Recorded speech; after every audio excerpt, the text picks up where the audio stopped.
What are you doing? Stop it! My son Michael shook off my arm and ran into the yard. In the yard, there were several fist-sized stones scattered around, thrown by my mother-in-law Sarah out of spite. They had piled up in the corner of the yard like a small mountain, making it difficult to deal with. To a hungry Michael, I wondered what those stones looked like. He picked one up and was about to put it in his mouth. Panicking, I staggered to my feet to stop him. I hadn't eaten properly in days, so I was weak. I had no husband. He had passed away in a car accident, and since then, I had no income and lived in poverty. Even if I wanted to work, my frail body couldn't handle a regular job. But now, Michael's well-being was more important than mine. I had to hurry, or Michael would eat the stone. I cursed my own helplessness. It was my fault that Michael was so hungry that he was about to eat a stone. It was my fault. I felt inadequate as a mom. Overwhelmed with guilt, frustration, and sadness, tears flowed uncontrollably. Stop, please! Please stop! I desperately grabbed his hand. But to my shock, Michael's eyes sparkled as he happily ate the stone. Mom, this is delicious. I couldn't believe my eyes. My name is Jennifer. I live with my young son Michael. Mom, look! A dandelion. Michael smiled happily, pointing to a dandelion blooming in the park. Michael turned 4 this year, and he would soon be starting preschool. I dreaded it.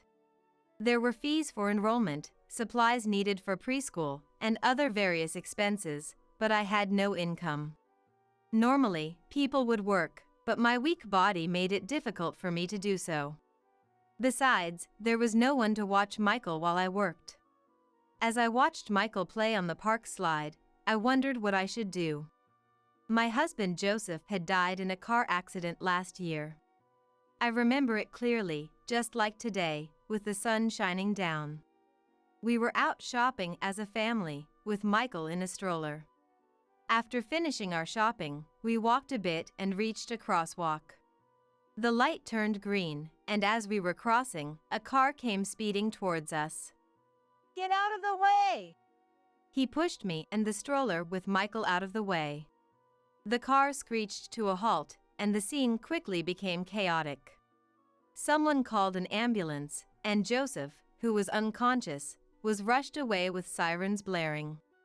I waited, praying, but he never came back to us. The police investigation revealed that the driver had run a red light. Michael probably didn't understand that his dad was gone. His eyes looking up at me made my heart ache. I have to raise Michael properly. I swore to myself as I looked at Joseph's photo. But the reality was that we were barely getting by on the money Joseph had saved. I had considered applying for welfare, but because we had savings and owned a home, I was turned down. The caseworker. You're still young and able to work, so stop relying on others, coldly told me. Sarah, my mother-in-law, had been hostile towards me since Joseph's death. This happened because you were daydreaming. Other relatives sided with me, saying it was clearly the fault of the driver who ignored the traffic light. But Sarah blamed me and Michael, as Joseph had died protecting us, making us the villains in her eyes. I couldn't deny that thought either. I kept thinking if only I had checked for safety more thoroughly or spent a little longer shopping. Sometimes I even regretted going out that day. Apologize to Joseph. I'm sorry. I am truly sorry. For several months after Joseph died, she came every month on the anniversary of his death, demanding apologies from Michael and me. But after half a year, she started throwing stones at us. I hate you! She would scream and throw stones from her house. Our house was next to Sarah's, and she would throw fist-sized stones from her yard. When I went outside to ask her to stop, she threw more stones. Some of them were aimed directly at me, and if I didn't dodge, they'd hit my face or body. Sarah, stop it! It hurts! Instinctively, I raised my hand to protect my face, and a sharp pain shot through me. A stone hit the back of my hand, and it started to bleed a little. I looked around. What if it had hit Michael? But fortunately, he wasn't playing outside today. Relieved, I sighed deeply. The stone throwing had stopped, and there were various sizes of stones scattered in the yard.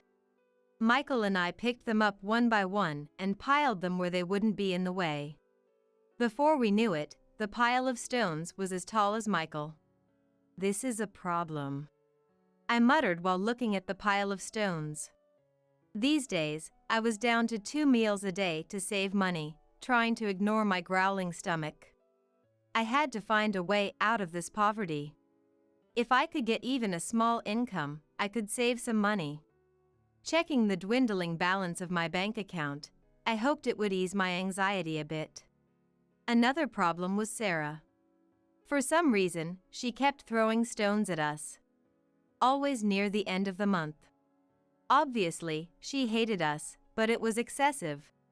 Michael hadn't been hit yet, but who knows when he might get hurt. I wanted her to stop, but going to talk to her only made her throw more stones. She wouldn't listen to me.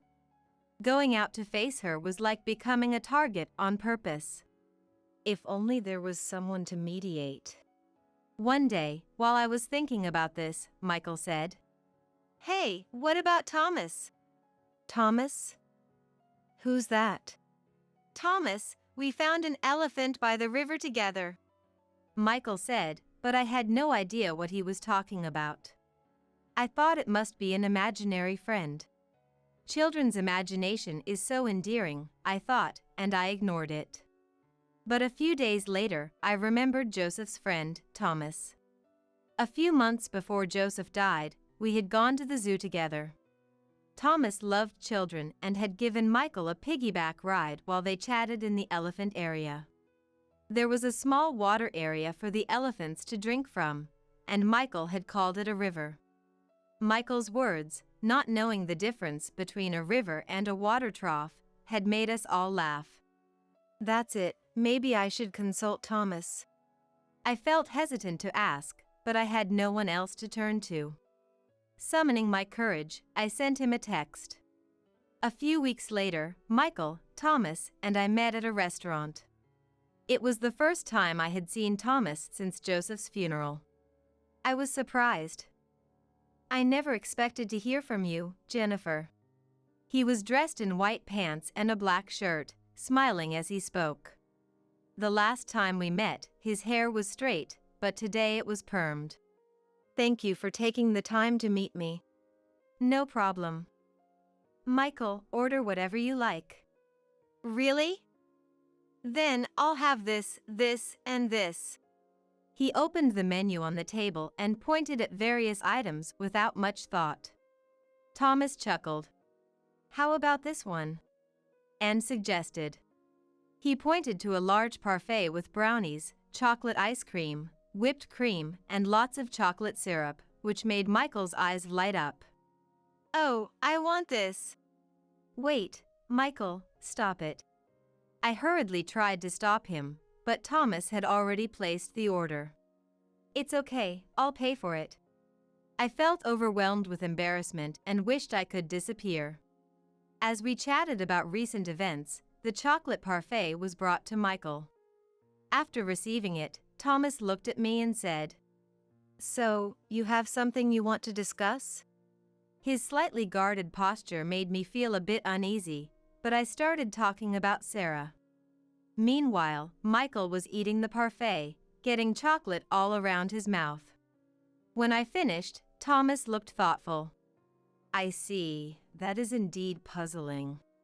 I really want to know how to make her stop. Can you help me?" "I do know Joseph's mom, but I'm not sure." His reluctant expression was as expected. After all, no one wants to get involved in someone else's family issues. If things went wrong, he could get caught up in it too. But I couldn't back down now. I have no one else to turn to. Please help me. Thomas folded his arms and thought for a moment. Then, Michael, holding a spoon, "Please," said. He probably didn't understand the situation, just imitating me. But he looked at Thomas with a serious expression. After a moment of silence, Thomas started laughing. "Michael, you look a lot like Joseph." I was taken aback by the sudden remark. Well, people often say that. Seeing Michael reminded me of how Joseph helped me once. Thomas recounted a time when he and Joseph worked at the same company and a big deal went wrong. Thomas had planned to resign and report to his boss. But to his surprise, his boss already knew about it and didn't think it was Thomas's fault. I found out later that Joseph had stood up for me. Joseph had good performance and was close to the boss, so there was no problem. He was a kind person to everyone. I still haven't repaid that kindness. Thomas looked at me with a determined expression.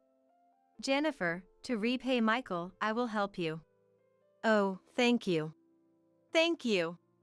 No thanks needed. Thomas didn't live near us, so he agreed to check in occasionally. He also wanted to visit on the monthly anniversary to see how Sarah was doing. We planned to confront her if needed.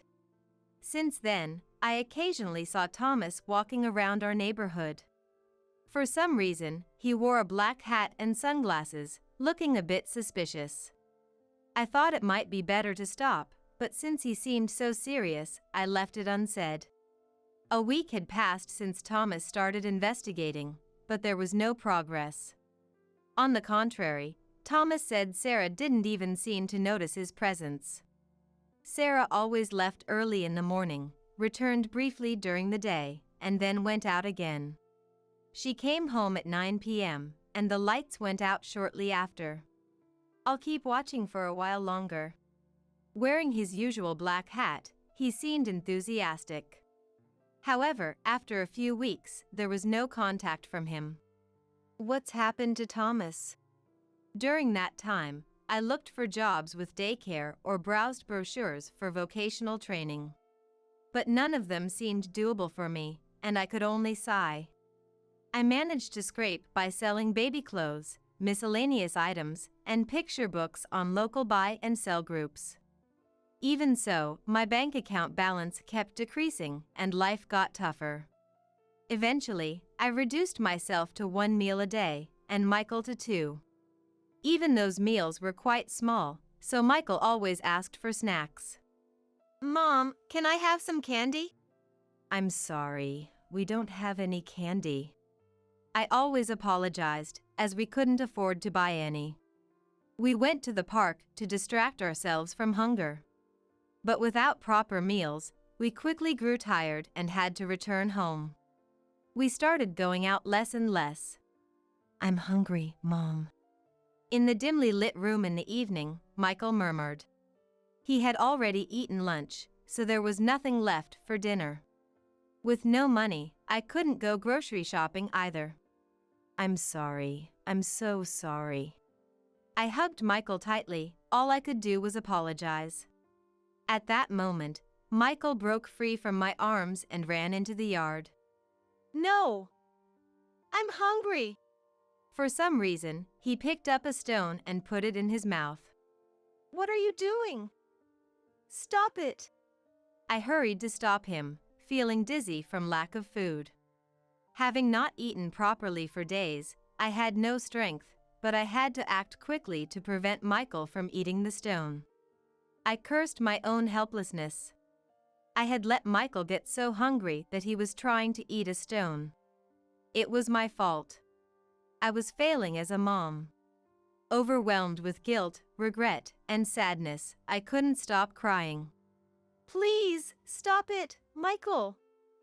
Please stop. I desperately grabbed his hand, but I saw something unbelievable.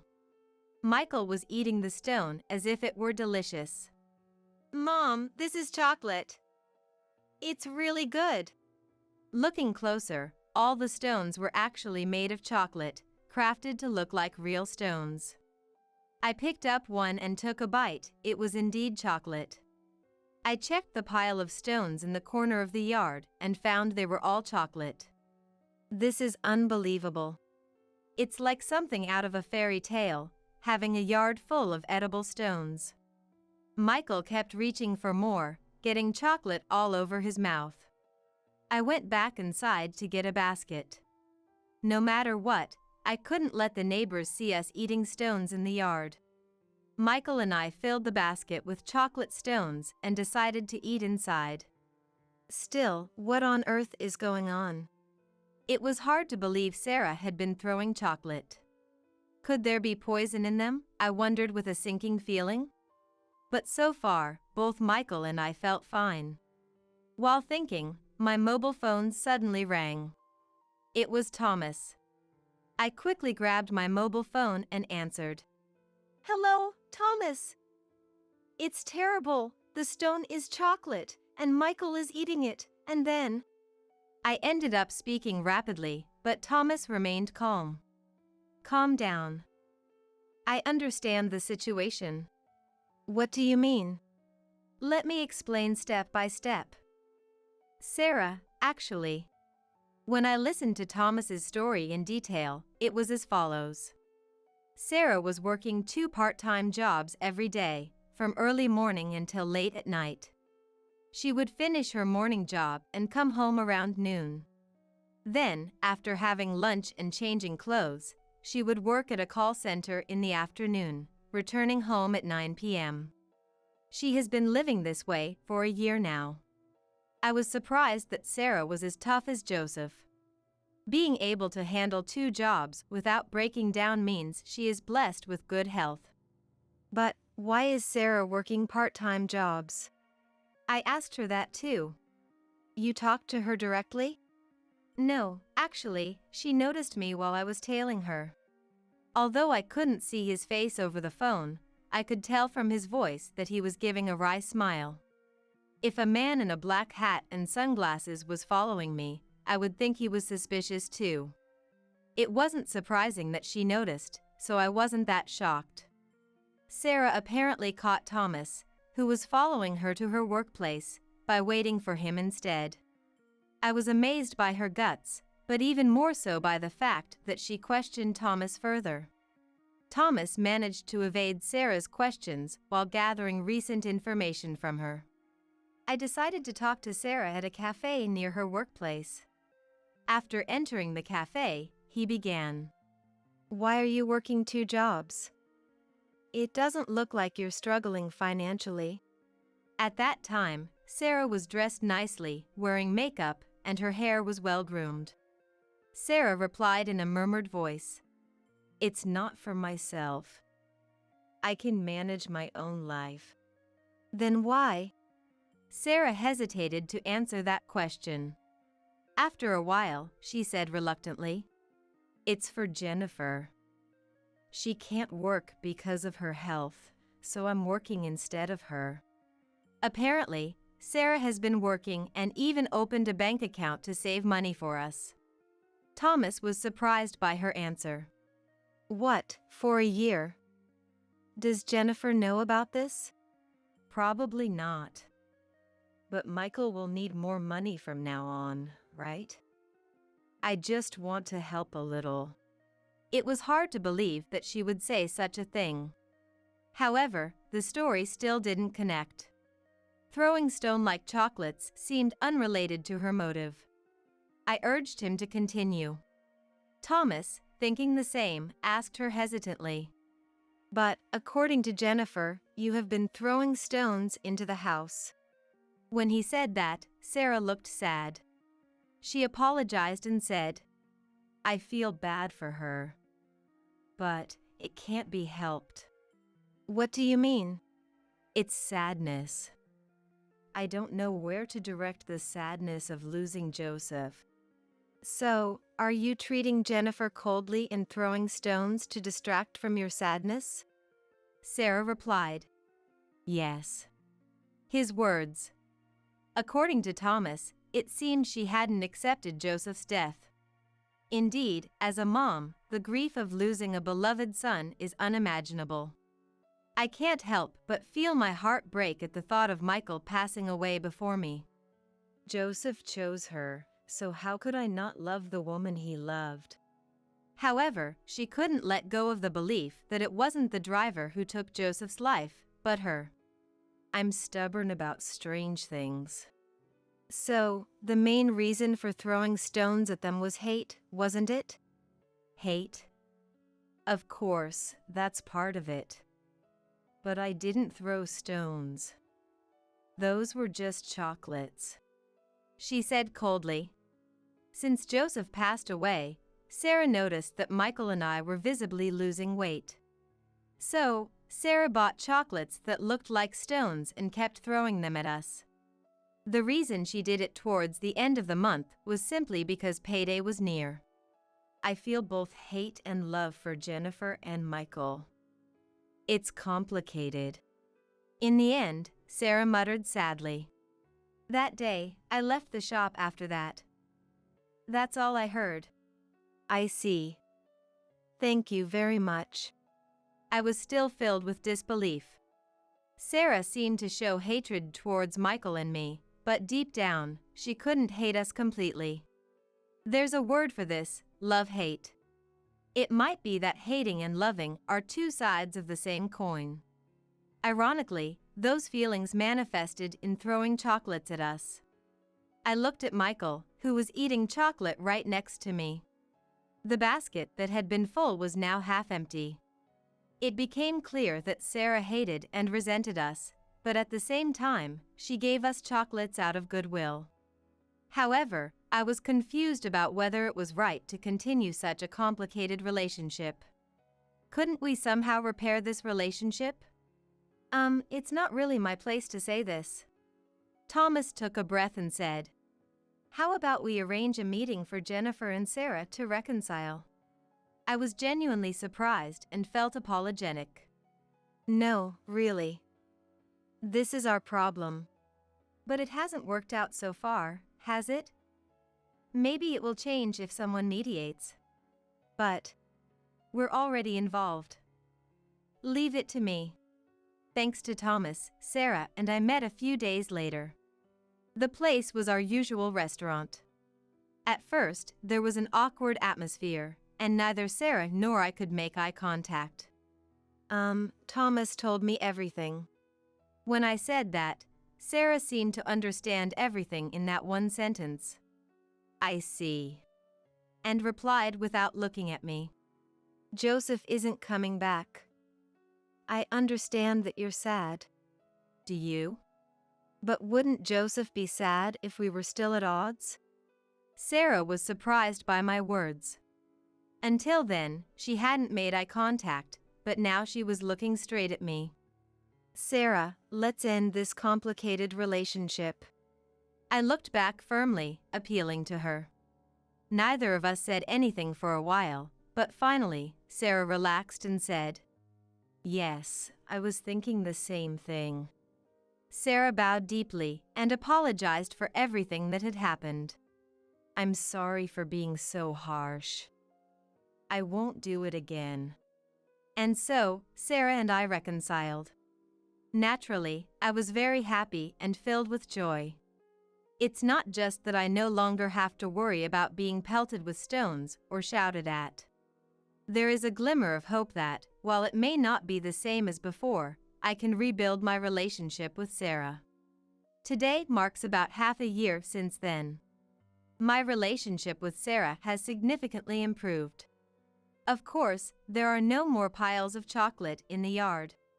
Around that time, I was given the opportunity to work as a housekeeper. After that discussion, Thomas approached me. We have an opening for a housekeeper. Would you be interested? He said. My new business is taking off, and I've been neglecting household chores. Naturally, you will be compensated. Well, I can handle household chores, I replied. You don't have to come every day. You can work around your health, maybe 3 days a week. Having been ill for a long time and only having done housework as a housewife, I was confident in my ability to handle household chores. Since he mentioned I could work around my health, I decided to take the job. His house was so large it could be called a mansion, and there were 2 other housekeepers besides me. It turned out that my skills were superior to the others, and they praised me highly. Following their recommendation, I registered with a housekeeper dispatch agency and took on jobs within my limits, where I was also highly evaluated. People appreciated my pre-made dishes and how I organized the living room storage to make it easier to use. I started getting more requests, but since I was also working for Thomas, my availability was limited. Additionally, I had to consider my health, making it difficult to work regularly. Due to this, I was known as a unique person. Before I knew it, I had become a legendary housekeeper. Thomas was also pleased, saying he could focus more on his work than ever before. He mentioned that the bookshelf I organized was easier to view and the information more accessible. When my abilities were praised like this, it made me happy but also a bit embarrassed. My work became steady, and I was able to earn a stable income. Thanks to this, I could provide Michael with delicious meals. Naturally, I also had more opportunities to invite Sarah over for meals. Because of this, Michael has become very attached to Grandma lately. Grandma, look. It's a car, he said, holding a toy car Sarah had bought for him a while ago, playing together with me. Sarah, I don't understand, she said, narrowing her eyes happily as she watched Michael.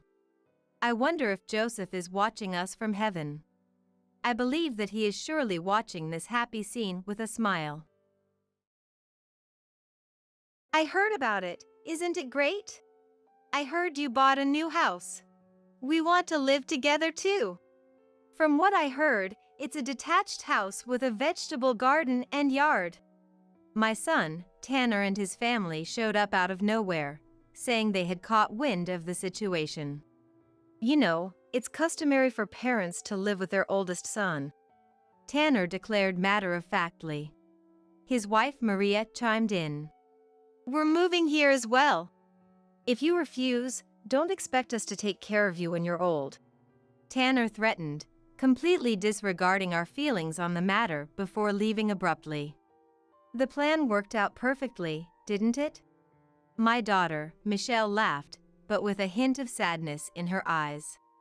Yes, I can't wait for moving day, I replied, trying to stay positive despite the circumstances.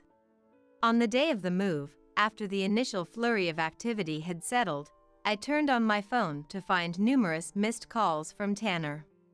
Mom, where are you now? What the hell is this? The place hasn't been renovated at all, he yelled, his voice filled with indignation. Oh, but I did have it thoroughly cleaned, you know. Michelle helped out too, and it was quite the task. From now on, you'll have to keep it tidy yourselves, I explained calmly. When Tanner and his family, who had so forcefully insisted on moving in together, finally arrived at their new residence, they were greeted by an unexpected sight. My name is Michaela Thompson, and I'm 62 years old. Currently, I live alone on my widow's pension. My husband Andrew, who was 3 years my senior, passed away from illness last year at the young age of 64. Due to Andrew's frequent job transfers, I decided to quit my own job upon getting married to follow him wherever he was assigned. We were blessed with our eldest son Tanner and daughter Michelle while on assignment, but after giving birth to Michelle, my health took a serious turn for the worse. I found myself unable to accompany Andrew to his next posting. The destination was overseas, you see. With no siblings and my parents long gone, I had no one to turn to for support. That's when I made the decision to move in with my in-laws. My father-in-law Gordon and mother-in-law Fiona were incredibly kind people who had treated me like their own daughter ever since I married into the family. Assured by their warmth, I accepted their offer to live together. However, no matter how lovely people may be, actually sharing a home can be quite different from what one imagines. Through my experience living with my in-laws, I would come to learn this lesson all too well. Gordon and Fiona doted on Tanner excessively. Tanner is the heir to the Thompson family name.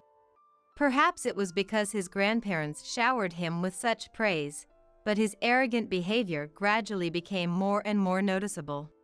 I'm the successor of the Thompson family, so I'm in a different league than the rest of you, he would boast. When I first moved in with my in-laws, separated from Andrew, Tanner was only 5 years old, just a preschooler. Yet this child began belittling his friends and pushing his responsibilities onto others. After receiving a complaint from his preschool teacher, I decided to have a talk with him. Tanner, why would you say such things to your friends? I asked gently. Because I'm different from other people. I have to teach those who don't understand that, don't I? He retorted defiantly. His response left me utterly shocked. How on earth did you start thinking that way? Tanner, you're the same as your friends. If you keep saying things like that, they won't like you anymore. I tried to reason with him. I'm special, that's why. Grandpa and Grandma said so. They told me I'm smart and great. Tanner yelled before bursting into tears. He tore away from my grasp and ran off to Gordon and Fiona's room. I was left standing there, dumbfounded. Did my in-laws really say such things to Tanner? Sure, they doted on him a lot. Sometimes I thought they went overboard, but I brushed it off, thinking it was understandable for grandparents who were thrilled to be living with their grandson. However, I would soon learn that my perspective was far too lenient. Michaela, I heard you scolded Tanner quite harshly. Fiona confronted me one day. That afternoon, when I went to pick Tanner up from the school bus, the teacher asked to have a word with me. Apparently, Tanner had hit one of his classmates. While everyone was lining up and waiting for their turn to use the playground equipment, Tanner had cut in line. When a friend called him out on it, they got into an argument, and Tanner ended up hitting the other child. I listened to Tanner's side of the story and, confirming it was true, scolded him for his actions. But he threw a tantrum and hurled his preschool bag at me. That's when I grabbed his arm and reprimanded him more sternly. Tanner, all your preschool friends are equal. It's not okay for you to skip the line. And no matter what, you shouldn't hit your friends. Do you understand? I explained firmly. I'm special, so why do I have to line up like everyone else? He shouted, shaking off my hand, ran out of the room, crying. Just then, Gordon and Fiona entered with serious expressions on their faces and said something outrageous. We heard his side of the story. Grabbing a preschooler's arm so forcefully, doesn't that count as abuse? Fiona accused. I was taken aback by her words, but I figured she must have only listened to his one-sided explanation. With that in mind, I recounted everything that had transpired from the beginning. That's why I scolded Tanner and tried to make him understand. I may have held his arm firmly then, but I certainly wasn't abusing him. I clarified. Oh, so that's what happened.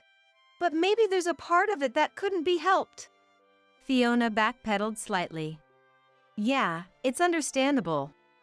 Gordon chimed in. At first, I thought they were referring to me scolding Tanner too harshly, but their next words revealed that wasn't the case at all. He is truly bright and more remarkable than other children. It's only natural for him to think he deserves that kind of treatment.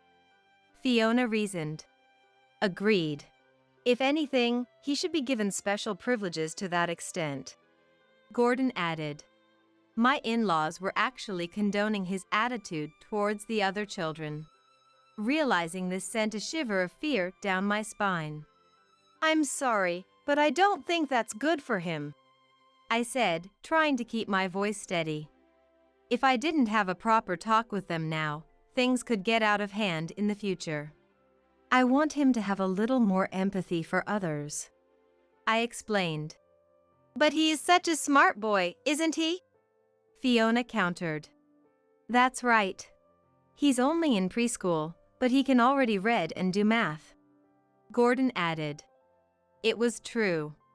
Tanner had started reading picture books on his own without being taught, and he would even read to older kids in the neighborhood. It was a mystery how he learned it all. He probably picked up the letters from TV and building blocks, but he also had an excellent memory and could remember things he heard instantly.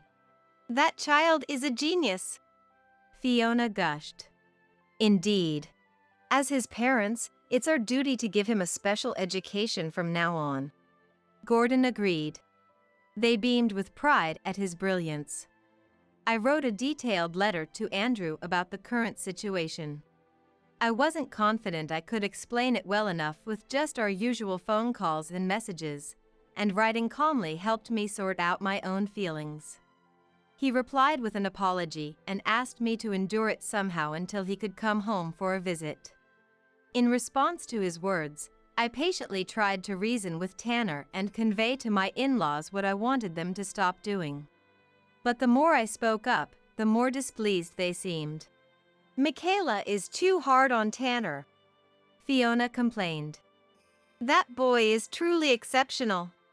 He takes after Andrew and is bound to become an amazing adult. Gordon chimed in. It was true that Andrew was considered an elite. I knew his frequent transfers were because of his potential.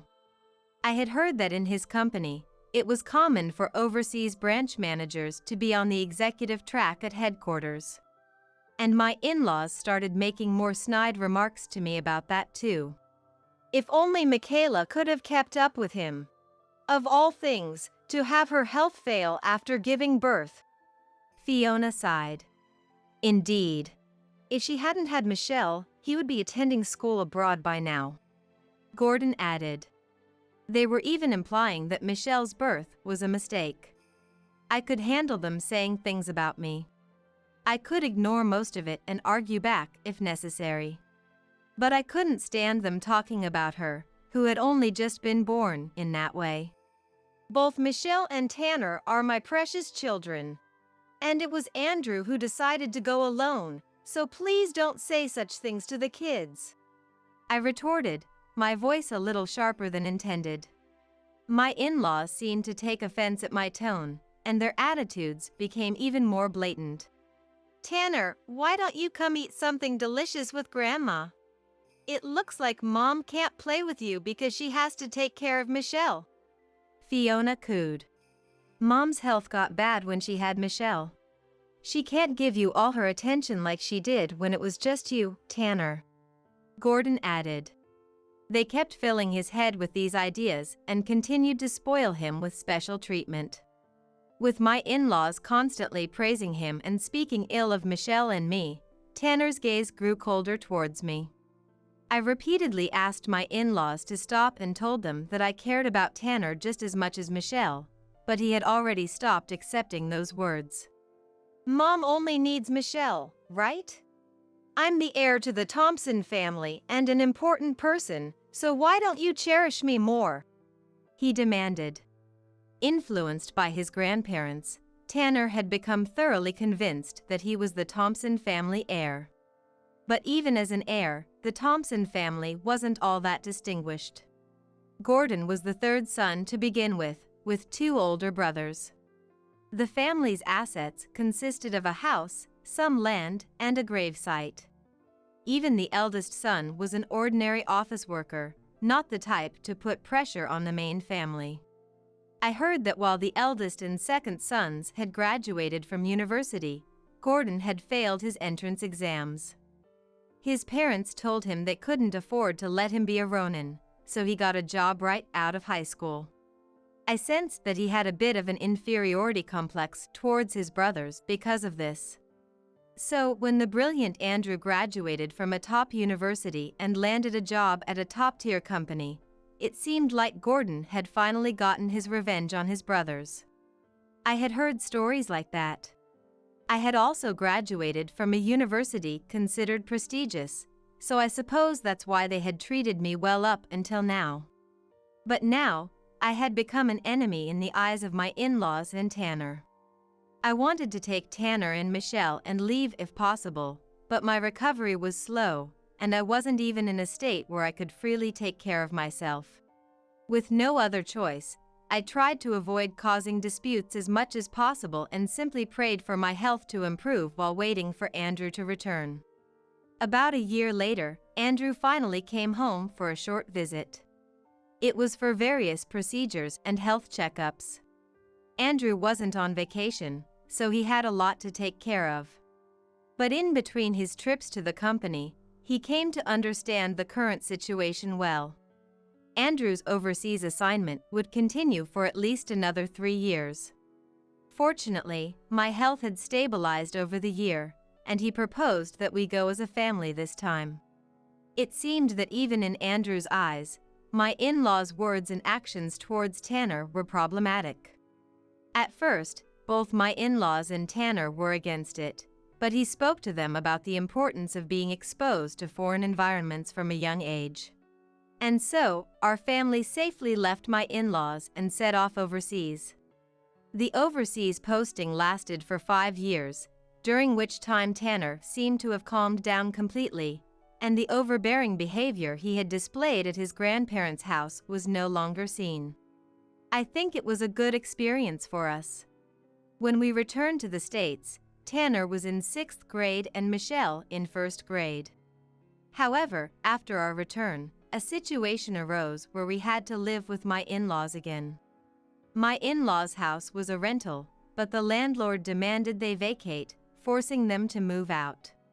Just as our return was decided, they managed to convince the landlord to wait until then. My in-laws had grown quite old, and they were worried about continuing to live on their own, so we decided to buy a house near Andrew's company headquarters and live together. From now on, even if there were transfers, they would likely be within the country, and in that case, Andrew would go alone. That was the conclusion we reached. I thought Tanner was no longer young like he was back then, so he wouldn't be influenced by his grandparents, and they wouldn't do such things anymore. But I was too naive. As expected, my in-laws treated Tanner special, and Tanner, as if remembering those days, accepted it as if it were only natural. We couldn't kick out my elderly in-laws, and both Andrew and I did everything we could, but Tanner had grown up to be exactly the kind of person his grandparents wanted.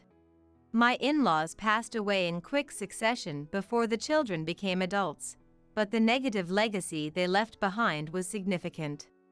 As his grandparents had hoped, he attended top schools and companies, paving his way to becoming an elite. But as he grew older, his bad personality became even more prominent, and eventually, he began to speak ill of his own father, Andrew. There was only one reason. He had entered a better university and a better company than his dad. I was always told by Grandpa and Grandma that I was better than Dad. Mom only paid attention to Michelle and neglected me, so it's thanks to them that I am who I am today. Tanner reminisced about his grandparents and mocked us, his parents. And he treated his sister Michelle like she was a bug. You were spoiled by Mom growing up. In the future, you'll probably end up going to some bottom-tier university, having a shotgun wedding at some point, and barely scraping by living with some low-class guy, he sneered. He didn't lay a hand on her, but he repeatedly berated Michelle with these words. Andrew tried to subtly admonish Tanner, but now that Tanner believed he was superior to Andrew, there was no way he would listen. The atmosphere in the house was constantly hostile, and I sighed, wondering if family life was always meant to be this bleak. At this rate, it wouldn't be good for her either. I was thinking of encouraging him to move out when an unexpected turning point arrived. Tanner announced that he was getting married. His partner was a woman named Maria, 2 years younger than him. I heard that her father was a department head at a well-known trading company. At the time, Andrew was also a sales department head at a company of the same caliber. Tanner himself was satisfied, and indeed, in terms of social compatibility, she was a good match. Honestly, she was such a shoddy person that it was hard to believe she was the daughter of a respectable father. She was a pretty girl on the outside, but on the inside, she was a spoiled, selfish daughter through and through. She had never worked a day in her life, and of course, her grades in school weren't good either, from what I heard. She somehow managed to graduate from a prestigious girls' school thanks to donations and had apparently been playing at home all this time under the guise of helping with housework. Still, as long as she got along with Tanner and the focus wasn't on us, I decided to turn a blind eye. No matter what form a marriage takes, as long as both parties are satisfied, that's fine. If Tanner was content with that, there was no need for us to say anything. As long as it didn't affect us, Andrew, Michelle, and I all felt the same way. After returning to the US, we finally had a peaceful home life for the first time. The tranquility lasted for a while, and during that time, Michelle got married too. I went from living with Andrew, just the two of us, to being alone. Andrew had passed away. He was only 64. In this day and age, that was still too young to depart from this world. At his funeral, I came face to face with Tanner and his family, whom I had grown distant from, for the first time in a long while. They say a person's inner self is reflected in their outer appearance, and Tanner and Maria embodied that notion, their expressions turning nasty. Now Mom's all alone. She'll have no choice but to rely on us. Tanner sneered. That's right. She's getting on in years, and from here on out, she'll only grow weaker. I wonder what she plans to do all by herself. Maria added. But even if she comes to us for help now, well, these things are determined by the relationships built up until this point. We don't have that kind of bond, do we? Tanner brought up a past incident between us. Tanner, she just lost Dad. Can't you offer her some kinder words? Michelle interjected. Shut up! This has nothing to do with you. This is between Mom and us. Stay out of it! Tanner snapped. That's right. When we asked Michaela for help, she was so cold to us. You have no idea how much that hurt. Maria chimed in. I hate Grandma. Walter, Tanner's spitting image of a grandson, continued with a scowl. Despite barely ever meeting us, they must have fed him so many lies about us that he glared at us as if we were his enemies. The first thing Walter did when he saw Michelle's daughter Mary for the first time this morning was pull her hair and make her cry, saying, Your mom's stuck up, so you must be stuck up too. Perhaps remembering that incident, Michelle shot Walter a harsh look. What, you got a problem with Walter or something? Tanner bristled. The atmosphere grew even more hostile. I stopped Michelle. I knew that no matter what we said to Tanner and his family, it wouldn't get through to them. I didn't want to ruin Andrew's funeral by arguing any further. Michelle seemed to pick up on that from my expression and swallowed her words. Both Michelle and I had plenty we wanted to say. But for now, the important thing was to get through the funeral without incident. I wanted to send Andrew off in peace. As hoped, the funeral ended smoothly, and all the mourners went home. Except for Tanner and Maria. Maria's parents had taken Walter and left early, so what on earth were they still doing here? Now that we've got a moment, let's talk about the inheritance, he said. So that's what this was about. Anticipating as much, Michelle and the others had stayed behind as well. Mary had been taken home by Michelle's husband Kendrick's parents. They knew all about Tanner and his family and had agreed to do so. This time, there is no inheritance for you, I stated firmly. Don't screw with me. That can't be right, Tanner protested. No, it's true. Think hard, I insisted. When Tanner purchased his new home, Andrew had provided a considerable sum as a gift before his death. That's why there's nothing left from Andrew's estate to give to you. You're lying! Tanner exclaimed desperately, but it was a fact, so there was nothing he could do. Money received from parents for a home purchase is tax-exempt. It should have been properly declared on the tax return. Remember now? I asked. Tanner's face turned pale as he listened to my explanation. He had conveniently sealed away that memory. He must have been really counting on Andrew's inheritance. Mom, I'm renouncing my inheritance. Please use the money Dad left for your life from now on, Michelle said, ever the kind daughter. In contrast, Tanner's claims were truly pathetic. No, I've set aside a proper amount for Michelle to receive. Mary will need education funds in the future, and Andrew would scold me if I didn't make sure Michelle accepted it. I explained. But Mom, you're still young, and they say life lasts 100 years now. I don't think having more money can hurt, so I want you to do that, Michelle insisted. Then why don't you give us the portion she's supposed to receive? You're both saying you don't want the money, so wouldn't that tie things up nicely? Maria suggested shamelessly. Michelle and I were so shocked we were at a loss for words. I couldn't believe she could say something like that without any embarrassment. Even more surprisingly, Tanner chimed in. Yeah, let's do that.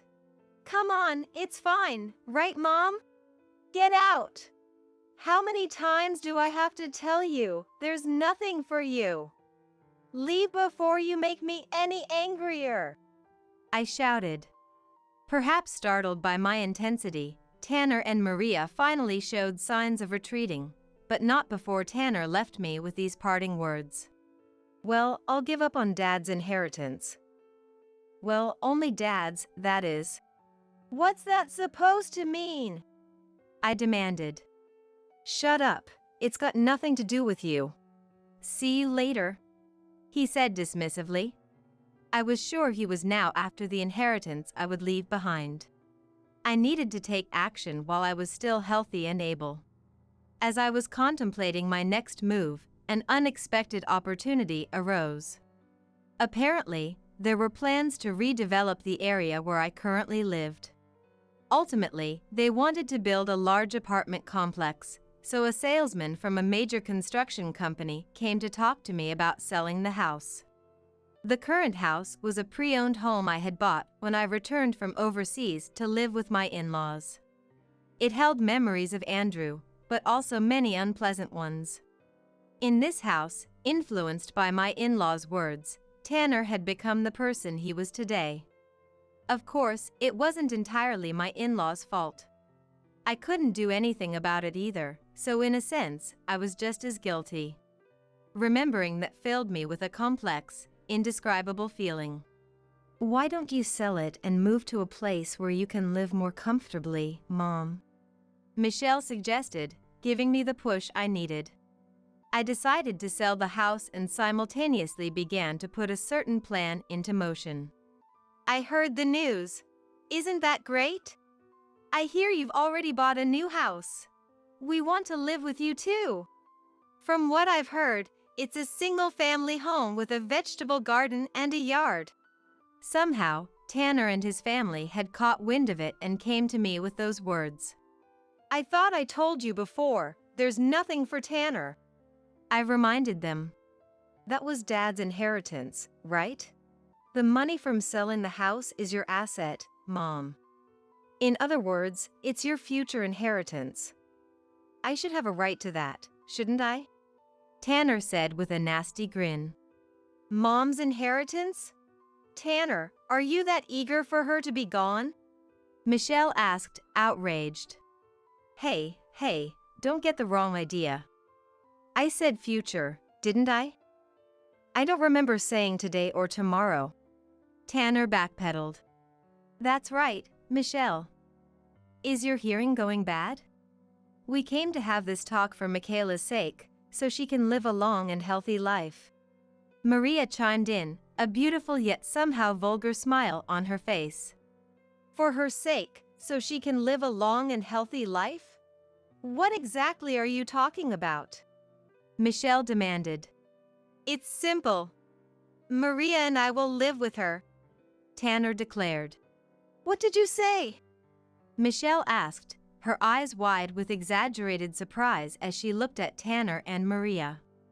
Michaela is only going to get older from here on out.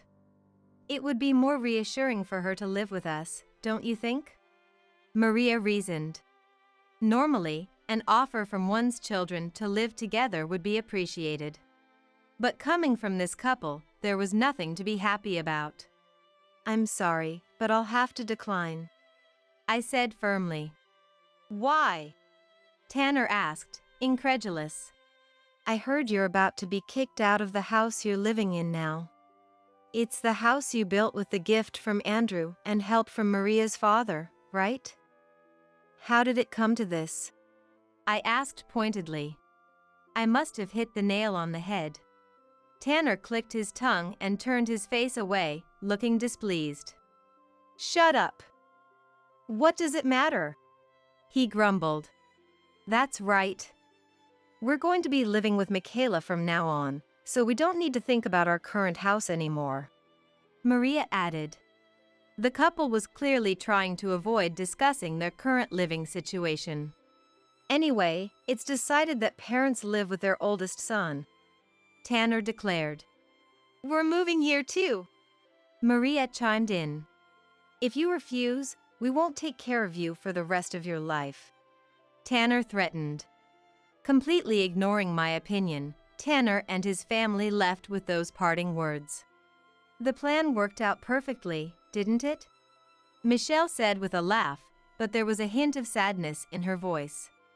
Yes, I'm looking forward to moving day, I replied. This was the certain strategy one had been working on while selling the house. Tanner and his family had fallen for it nicely. Even after that, Tanner and his family contacted me numerous times, but I never gave them a clear answer and continued to evade the topic of living together.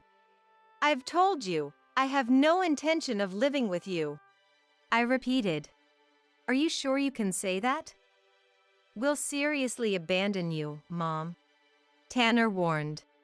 If that's how it is, then so be it. In any case, we won't be living together. I stood my ground. No matter how many times I said it, he and his family persistently hounded me. I suppose it couldn't be helped. After all, he and his family had no money. I heard that their current house was mortgaged due to debt, and they couldn't even continue paying the interest. My estrangement from him and his family, and their subsequent downfall, began the year Michelle took her university entrance exams. You're kidding, right? Michelle got into the same university as me? I can't believe it, Tanner scoffed. It seemed he couldn't stand the fact that his sister Michelle, whom he had always looked down upon, had been accepted into the same university as him. When she called to report the good news, he hung up as soon as he heard it. Forget a celebration, he didn't even offer a word of congratulations. Furthermore, when his grandson Walter was born, he never reciprocated the gift Michelle had sent separately from us. When I admonished him for those things, this was his response. I bet you're thrilled that Michelle got into the same university as me. But she's just a woman, after all. She'll never catch up to me.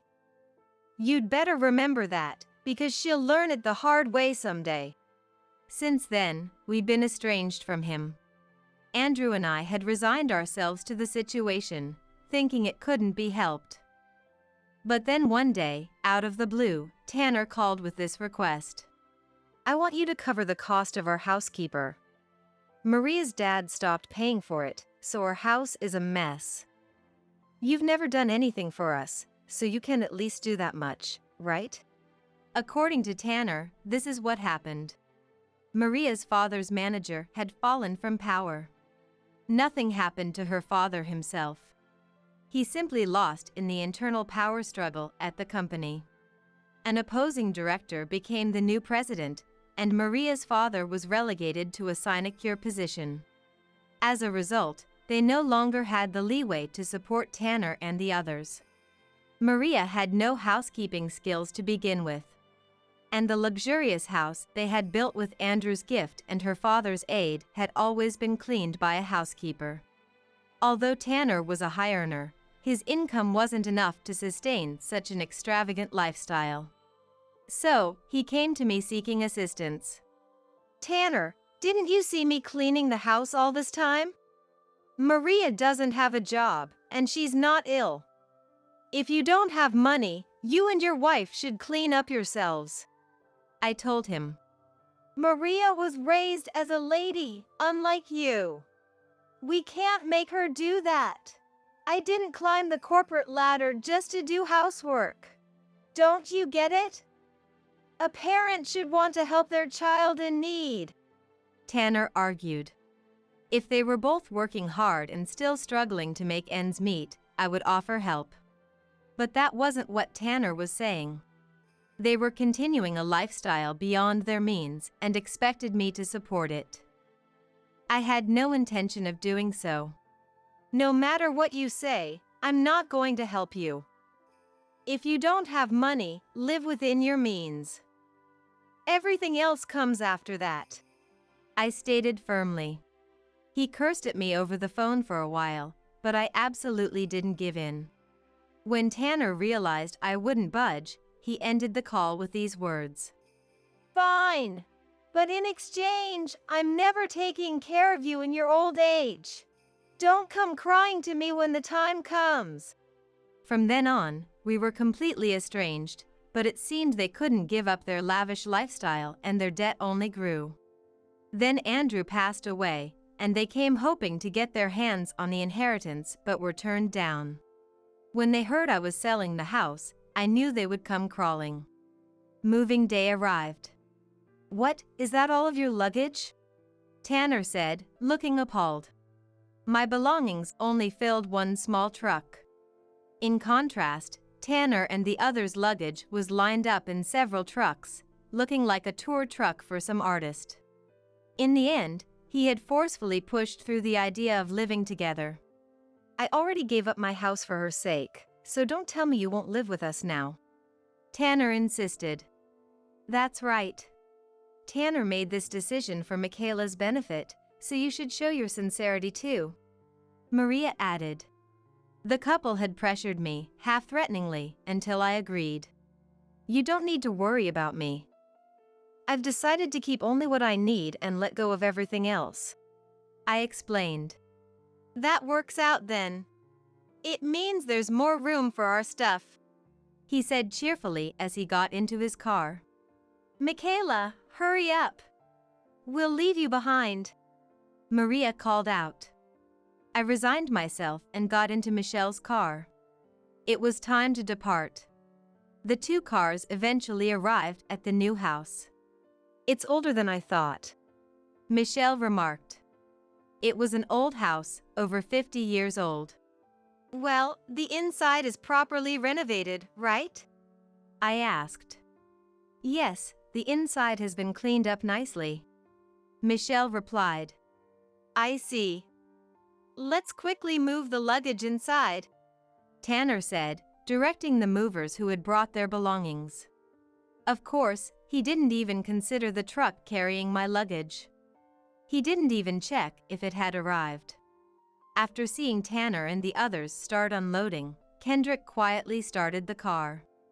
Amidst the voices of the movers and the sounds of shifting objects, they didn't seem to notice.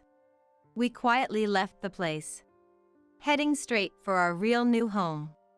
A little while after leaving Tanner and the others, my cell phone started vibrating intensely. It was on silent mode, so it made no sound. Looks like they've noticed, Michelle said. With so many incoming calls, the battery would run out at this rate. I turned off my cell phone. I'll deal with it after reaching our destination. After driving for a while, we arrived at our true destination. All right, please take care of it, I said. The luggage was being carried one by one into the neatly arranged house. Actually, we had moved some things in advance a few times. To leave without Tanner and the others noticing, having too many vehicles would be troublesome. In the worst-case scenario, I considered abandoning the truck and fleeing quickly with Michelle and the others, so I only loaded things I could give up if necessary. I'm glad I thought to bring the TV and fridge, assuming we could replace them. It's better to avoid buying new ones if possible, even though money can solve it, I said. Michelle laughed cheerfully at my words. After settling the luggage, I turned on my cell phone. A call came through immediately. Mom, where are you now? What the hell is this? There's no renovation at all, Tanner yelled. Oh, it was cleaned nicely, wasn't it? Michelle helped me, but it was a lot of work.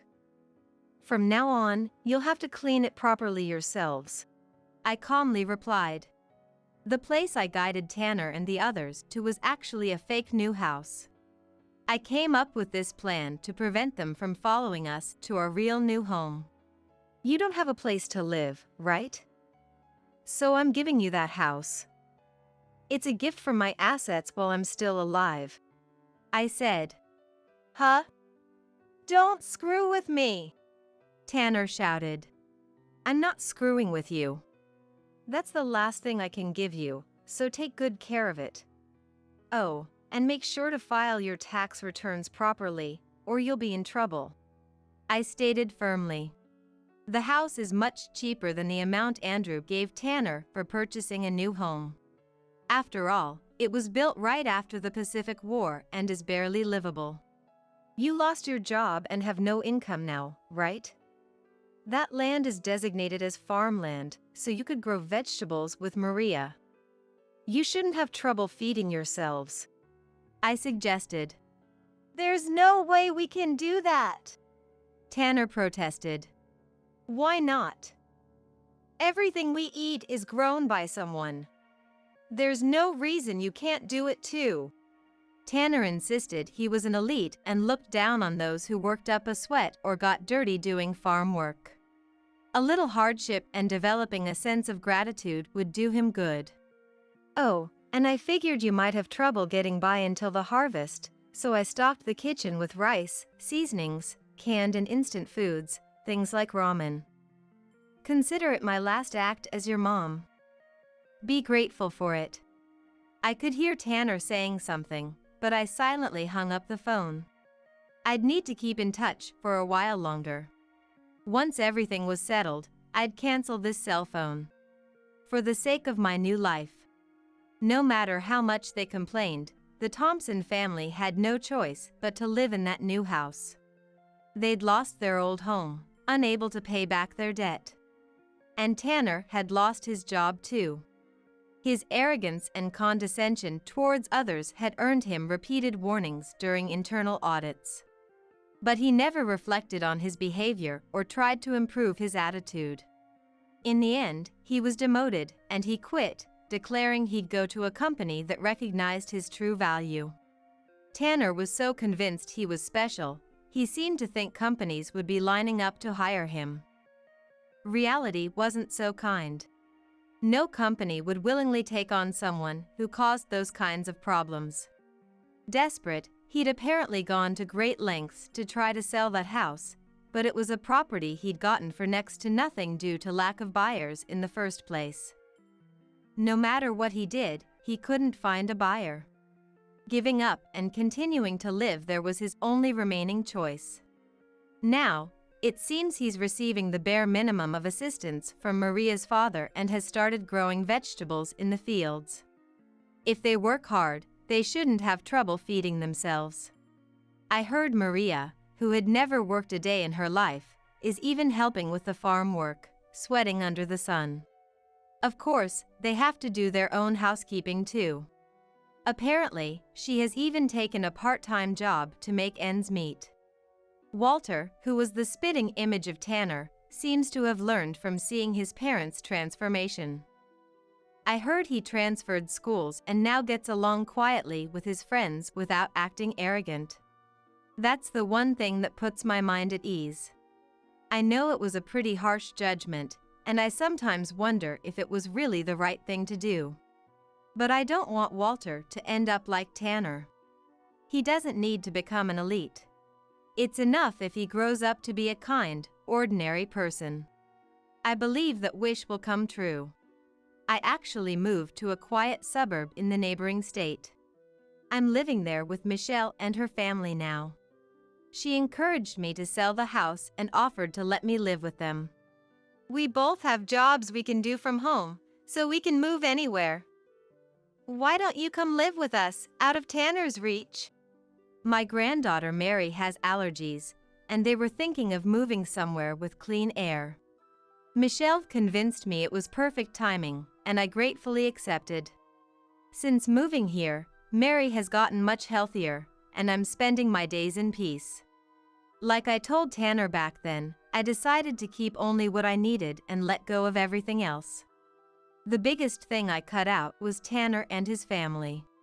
If I had kept ties with them out of a sense of parent-child obligation or blood relation, I never would have found this tranquility. It's unfortunate things turned out this way, but I feel unburdened now and I'm looking forward. I can spend the rest of my life here with my daughter and her family in peace. This person hasn't regained consciousness even once since being brought to the hospital. Yes, that's right. It seems her body became weaker after a fracture before. Then it's about time, isn't it? I'll prepare the funeral wreath. As I was speechless at my assailant Nancy's words, Nancy, without showing any concern for me, looked down at Mom lying in the bed and said, "So, I can finally say goodbye," and laughed mockingly before walking away. I was dumbfounded, unable to understand and too stunned to even feel angry. I sat down, placed my hand on my forehead, and sighed. This was too harsh to be a joke. Not funny at all. Is it even right to say such things about one's own parent? I don't have children, so I don't know, but I think I would be sad if my daughter spoke to me that way. As I thought this, my Mill Barbara, who had been unconscious, slowly began to rise. "Oh my! Barbara!" I woke up because I heard Nancy's voice. That's right, there was something I wanted to tell before I die.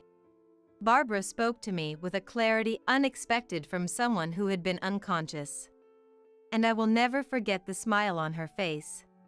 Just 3 days later, Barbara passed away in the hospital where she was admitted. It was around the time when the buds on the cherry tree visible from the hospital room window were just beginning to bloom. My name is Linda. I am 58 years old this year, and my husband David, who is the same age, and I have lived a peaceful life without any major fights or troubles since our marriage. The only regret in our lives was not having children, but after we both turned 50, we stopped worrying about it from the bottom of our hearts and started looking forward to how we would spend our retirement together. David had been running a chain of eateries for a long time, but was transferred to the headquarters for his skills, and now he is in charge of several stores, leading a busy life. As a housewife, I tried my best to support my busy husband by always being frugal and ensuring he could truly rest when he came home by keeping the room clean and always arranging flowers by the living room window every weekend. I don't know if David is interested in flowers, but arranging seasonal flowers in a vase became my only hobby, hoping it would bring him some comfort. That's an unusual flower, isn't it? Lily of the valley? David pointed at the flower on the table and said to me. Without touching his breakfast bread and with a cup of black coffee in one hand and the newspaper in the other, he shifted his gaze to the flower. It's a snowdrop. In a small vase made for single flowers, a delicate white flower blooms downward at the tip of its slender stem, presenting a cool demeanor.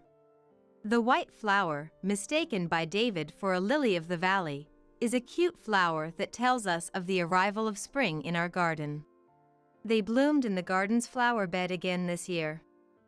I decorated with a few because they're so cute. They might wither quickly since they don't take up water well. I see. They're beautiful. David folded the newspaper on the table and quietly murmured as he looked at the flower again. How has Barbara been lately? What do you mean? Are you in touch? Aren't you going to visit during the holidays this year? Even though we didn't have children, we still visited each other's parents a few times a year. However, recently, David has been busy with the opening preparations of new eateries he's in charge of, making it difficult to take a long break. David folded the newspaper, looked up at the clock on the wall, and stood up. That was my cue to hand him his lunch. Take care. Will you be home early today? Not sure. Oh, no. I'll be home early today, David said while looking at the calendar on the wall. Today was their wedding anniversary.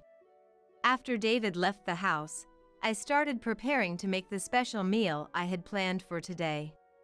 The sunlight streaming through the curtains grew stronger, signaling it was noon. I was heating up last night's dinner in the microwave when the phone rang. The landline, which rarely rings. It was mostly unused, but calls from relatives or Barbara usually came through it.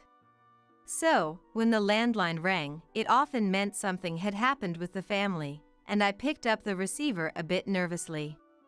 Hello? It was Barbara on the line. It's been a while, hasn't it? Barbara greeted me in her usual tone. Sorry for calling out of the blue. David's not there, I assume, since it's a weekday. There's something I wanted to ask him. I see. I'll pass the message when he gets back. That would be great, thank you. Actually, Barbara explained that she had fractured her right leg recently when she missed a step on her staircase at home. She had called an ambulance herself and received treatment, but now she was finding it difficult to do shopping due to her condition. Having a fractured leg is really troublesome. I've been able to take care of myself until now, but even small tasks have become difficult at this age. I see. If it's okay with you, I can help out. I'm a housewife and have some free time. What are you talking about?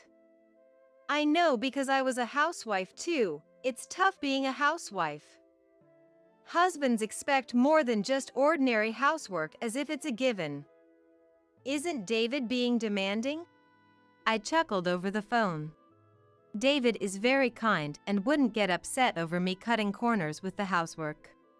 I thought Barbara, being his mom, must understand this even better than I do, maybe even more than I realize. That night, David came home unusually early.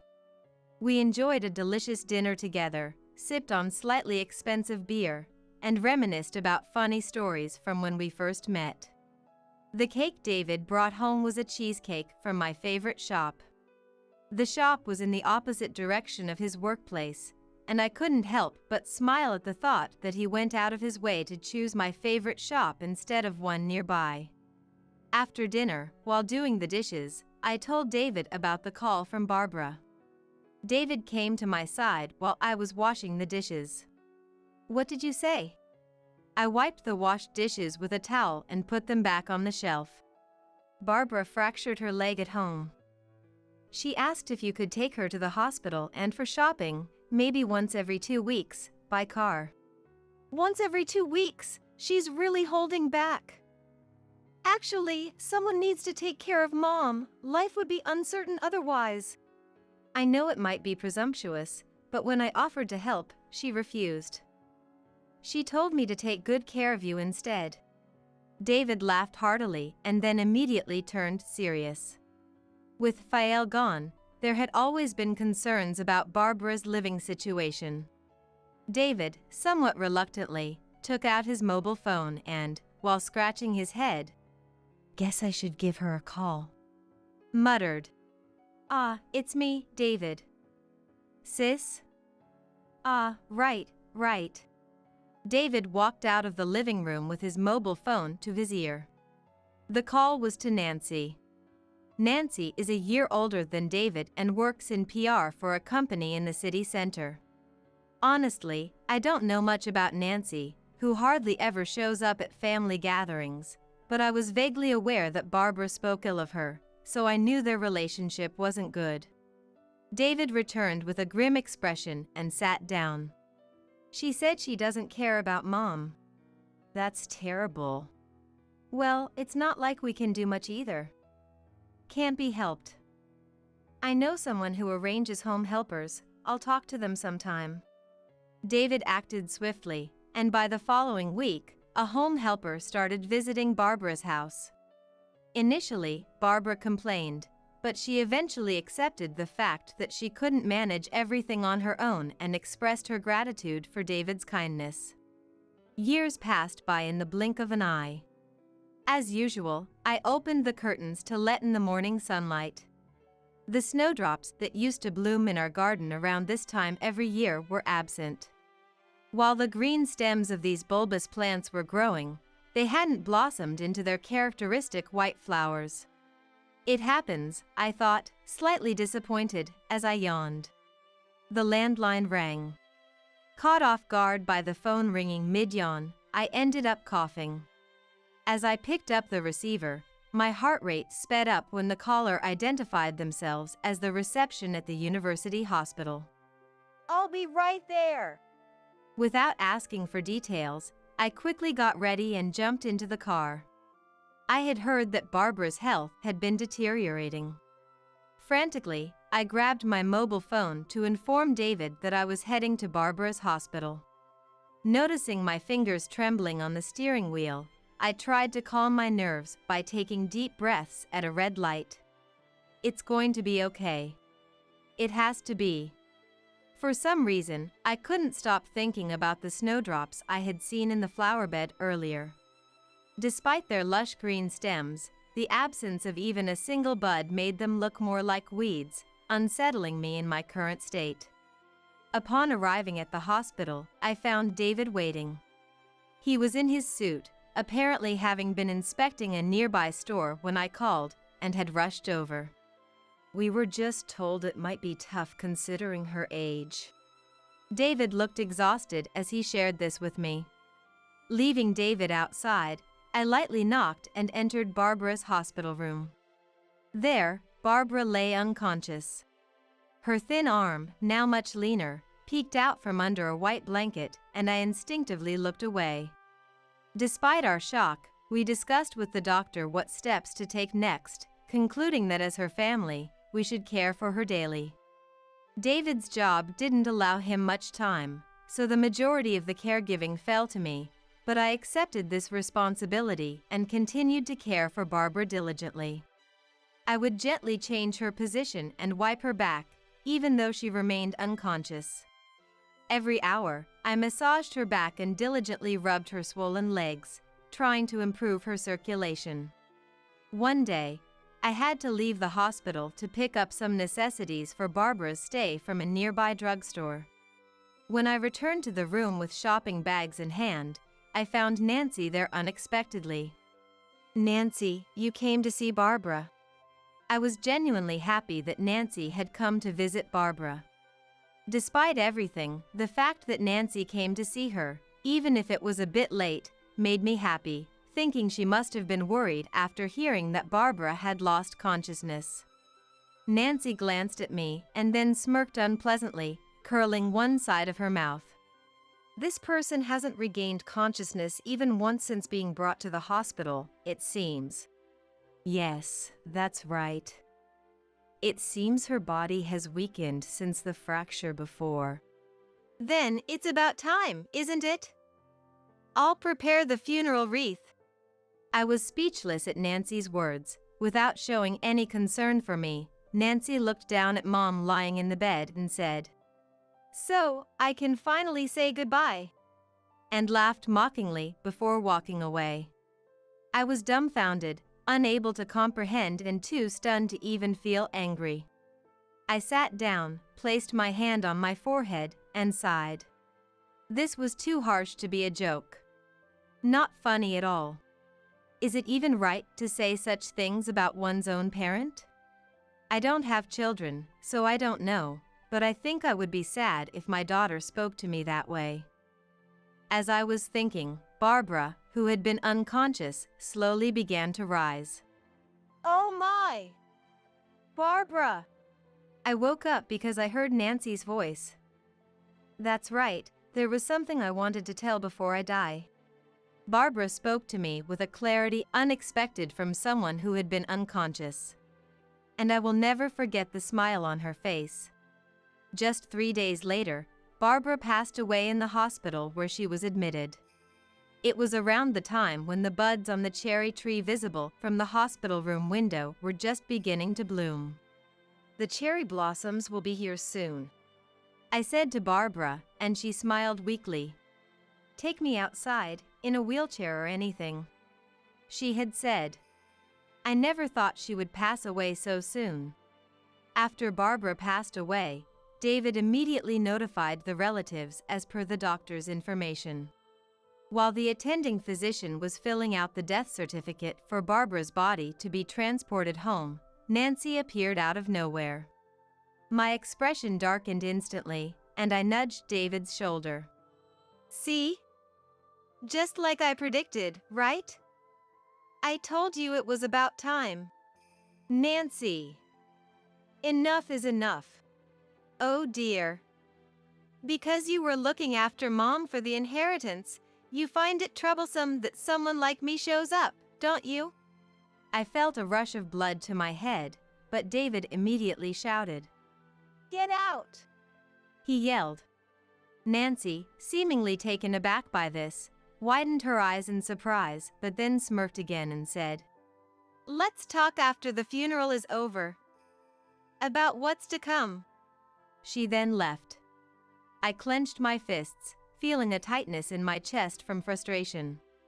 The funeral proceeded without any hitches, but it was a challenging time for David and me. We were utterly exhausted. Most of the funeral arrangements were made by us. We contacted the funeral home, discussed the schedule and details, and held the service. Barbara had told David she preferred a small funeral, so we only invited close relatives. Nancy called us to the smoking area of the funeral home and handed us canned coffee. She took out a cigarette from her bag, lit it, and inhaled deeply with relish. We should sell the family home and split Mom's savings and other assets in half, right?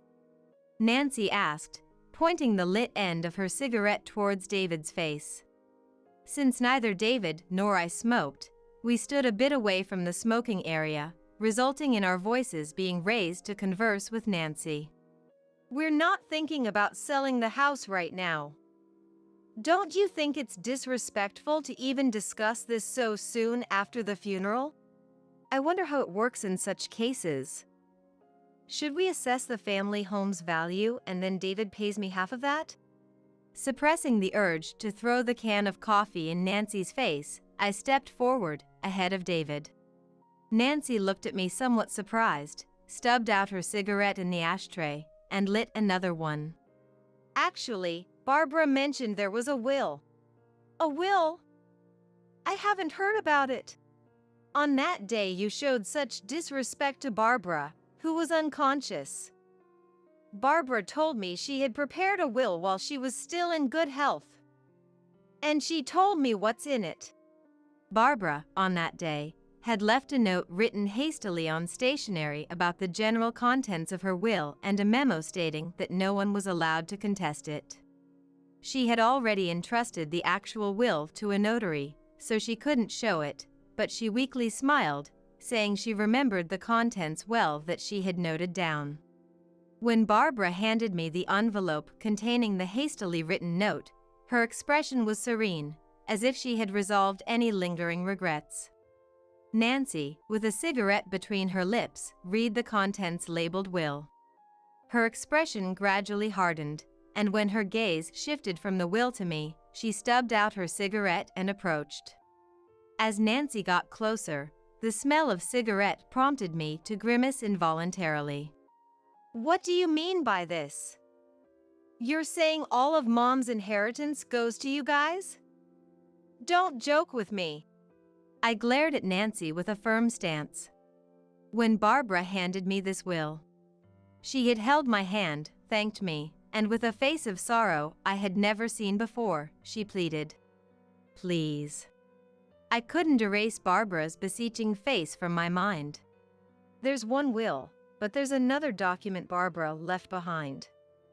She asked me to make sure it's enforced, even if it means going to court. Don't beat around the bush. Just hand it over. What is this document?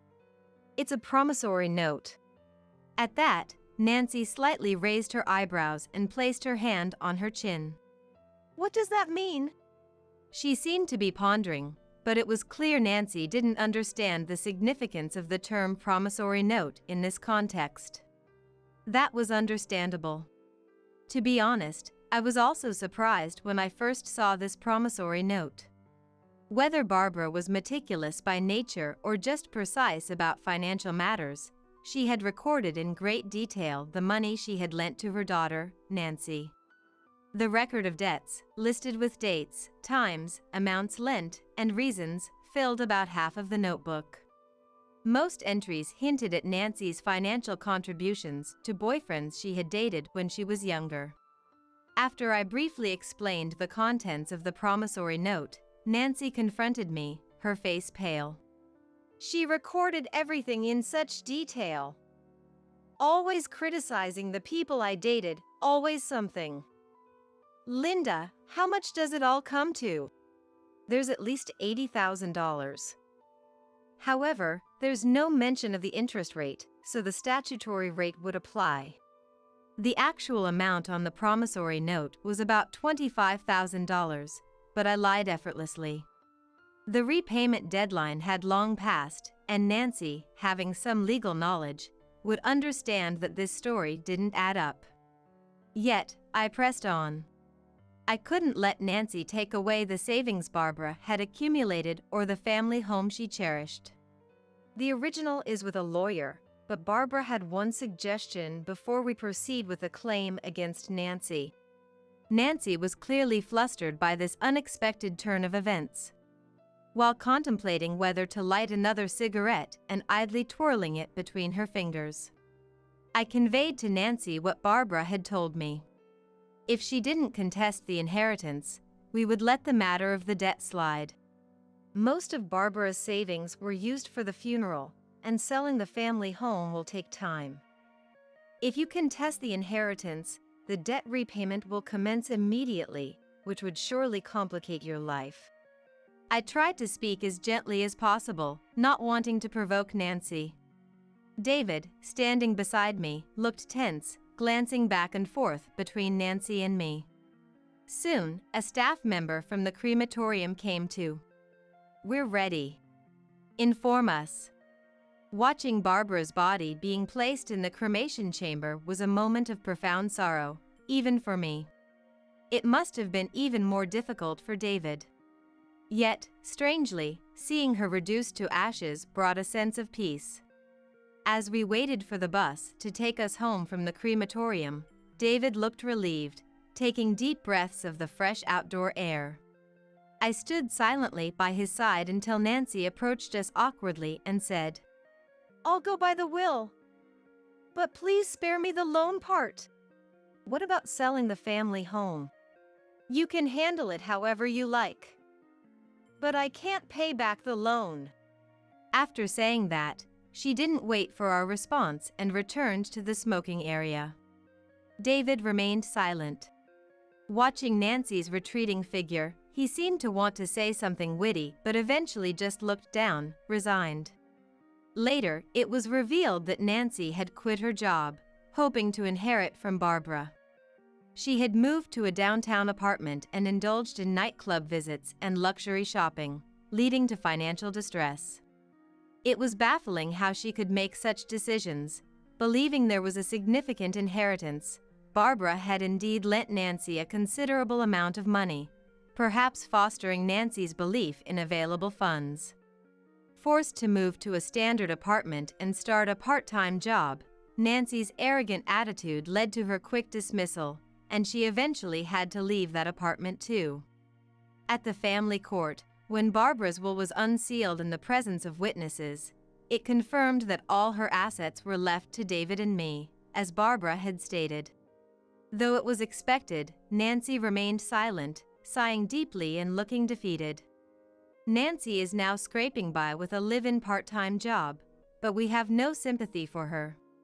David, her brother, shares my reluctance to interact further, and one day, the landline was removed from our home. We've decided to keep in touch only with close relatives. Yet, there's a part of me that wonders if this lonely conclusion was truly for the best. I wonder if this was truly the right ending for Barbara. Time passed, and as the first anniversary of Barbara's passing approached, having received the inheritance, we built a respectable grave and continued to live our lives as usual, mindful not to waste money unnecessarily. On a warm day heralding the arrival of spring, I noticed the white snowdrops that hadn't bloomed last year now adorning the flower bed visible through the open window. These flowers hung towards the ground, swaying like earrings. I couldn't help but step outside and bend down to admire the flowers in the flower bed. Among them were low-lying pansies and violas, adding a vibrant splash of color. I gently touched the snowdrops with my fingertips. David returned from a neighborhood stroll on his bicycle, his basket filled with various vegetables. What's with all these vegetables? Got them from the local farmer's market. They were cheap, so I bought a bunch. Even if they were cheap, this is a lot.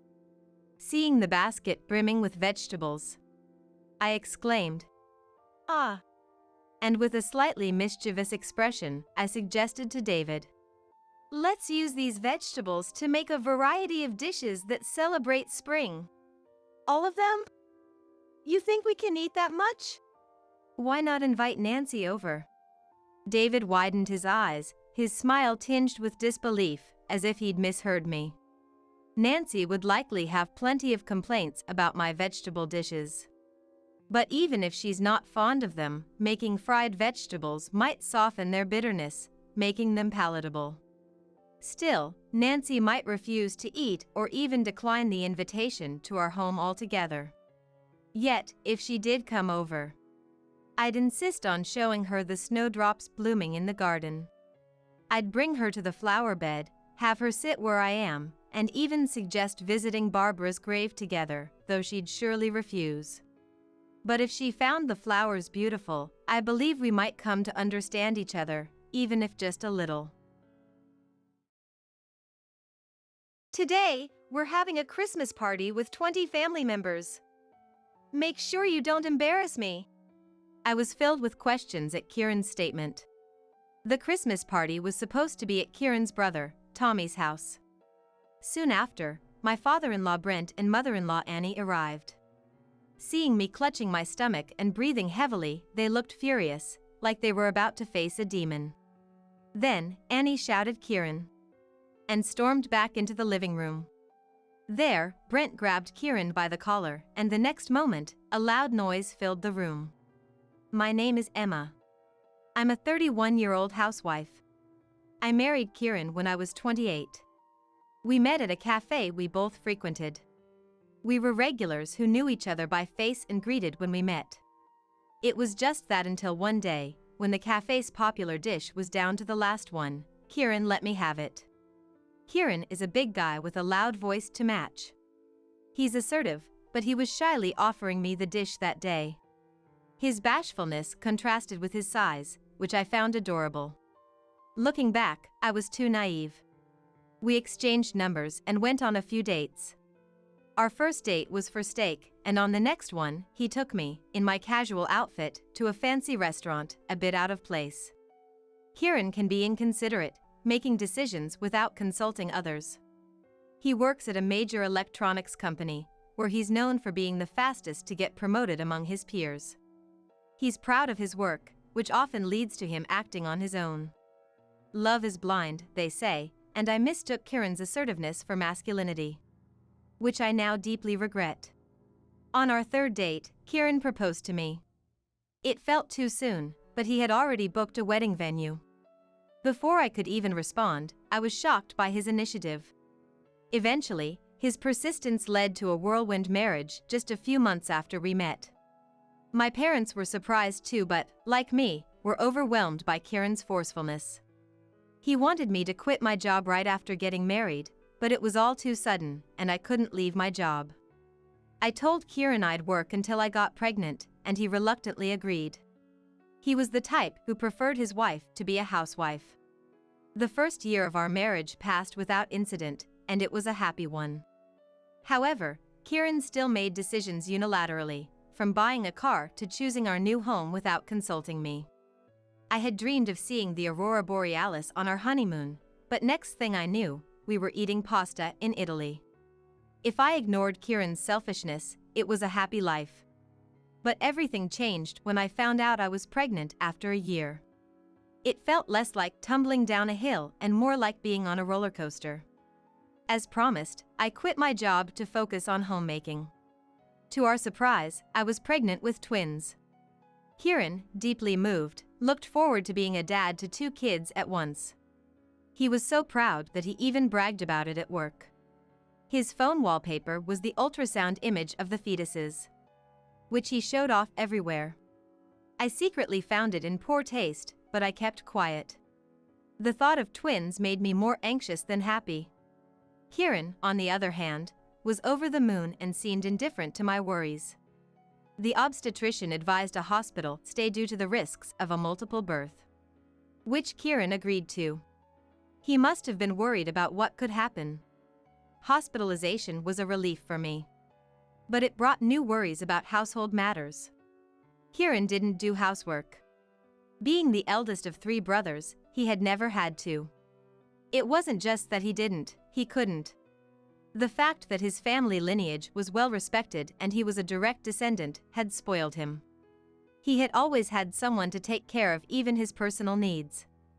It seemed someone had been helping out not just with the household chores, but even with personal care. I couldn't possibly leave Kieran alone at home in that state. The thought of tidying up the house after being discharged was something I felt I couldn't possibly manage.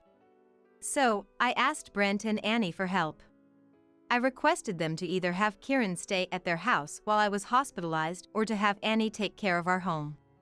I get along well with both Brent and Annie. The typical mother-in-law and daughter-in-law conflict doesn't apply to us. Despite coming from a distinguished family, they're very down-to-earth and easy to talk to. The typical mother-in-law and daughter-in-law conflict doesn't apply to us. Kieran ended up staying at his parents' house until I was discharged from the hospital after giving birth. I checked into the hospital, feeling relieved. Under the care of the doctors and nurses, I safely delivered twins through a cesarean section. A healthy boy and girl, both crying loudly. When it was time to leave the hospital, Kieran, Brent, Annie, Kieran's siblings and their families, and my parents all came. We were a large family of 10. The nurses and doctors were surprised to see such a large group. They commented on how happy our family seemed. To an outsider, we must have looked like a happy clan. Although I felt a bit embarrassed by the commotion, I was secretly pleased. That moment was the peak of my happiness. But life became challenging from there. Kieran's attitude changed drastically. My life before and after giving birth were polar opposites. And not for the better. Issues I had noticed before became more pronounced, and any endearing qualities he might have had disappeared. This change started when Kieran returned home. The first thing he said was, "There's nothing like being in your own home."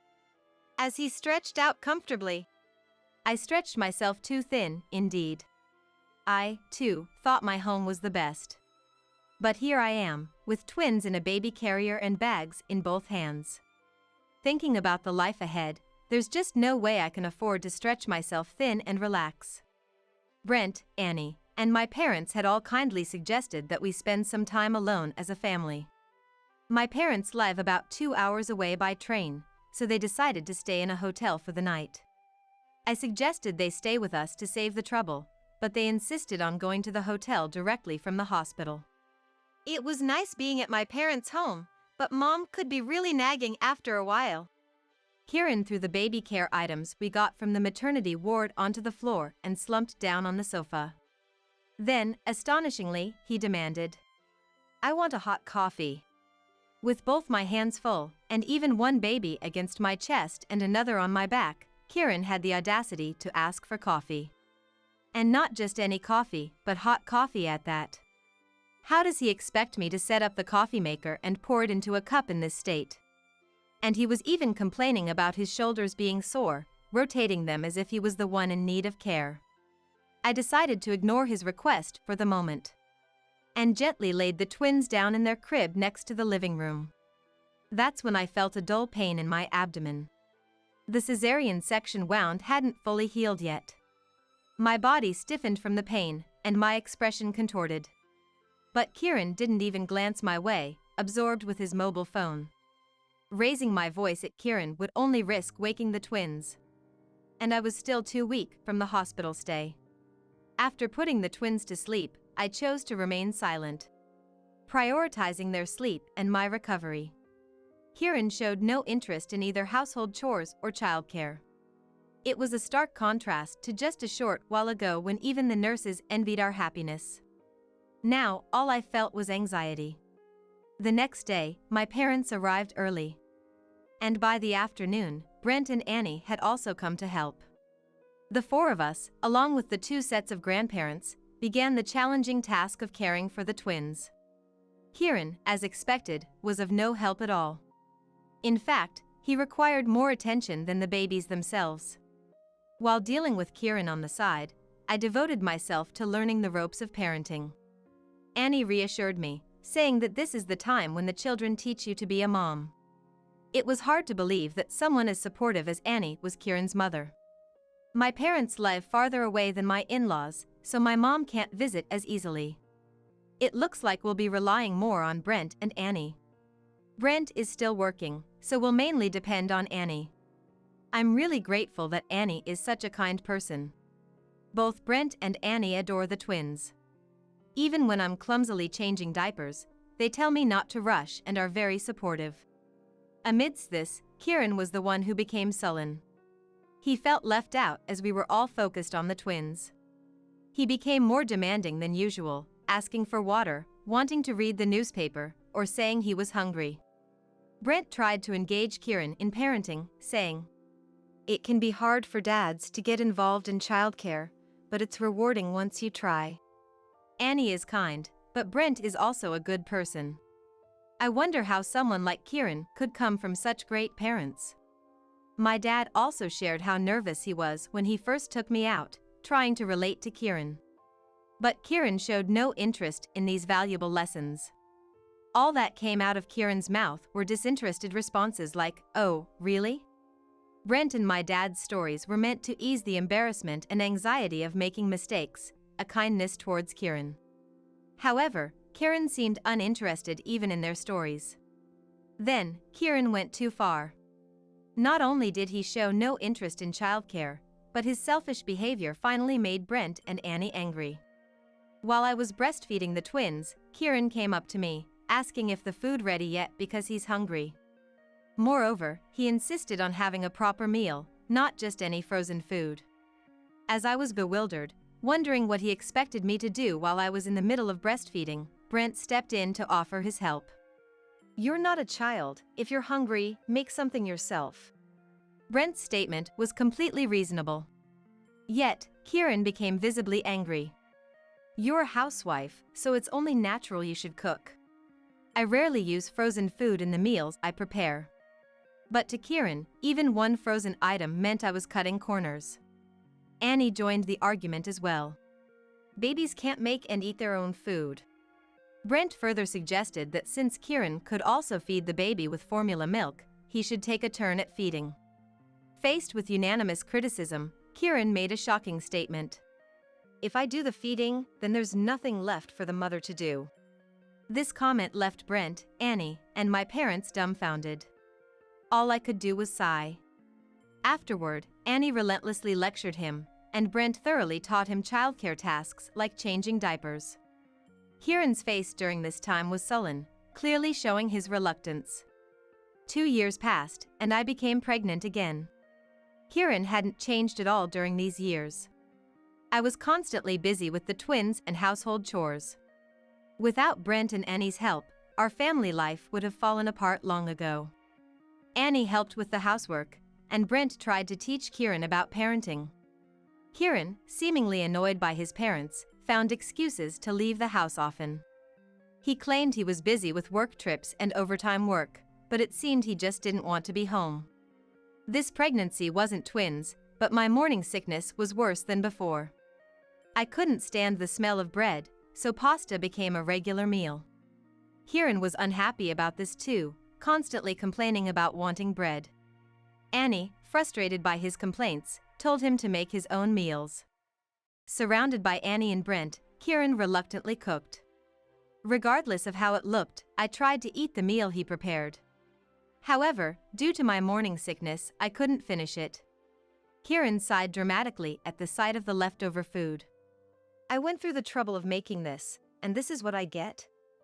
If it's too awful to eat, just say so. After dropping this sarcastic remark, Kieran left the house.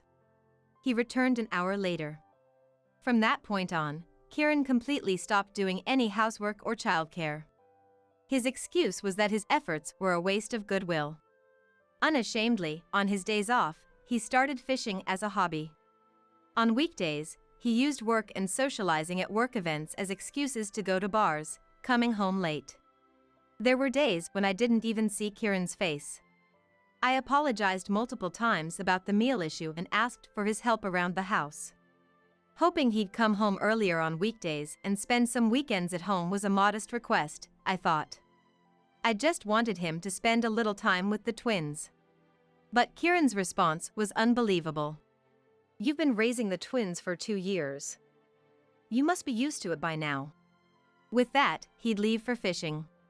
And this is your second pregnancy, and it's just one baby this time. There's nothing I can do. He'd even say things like that.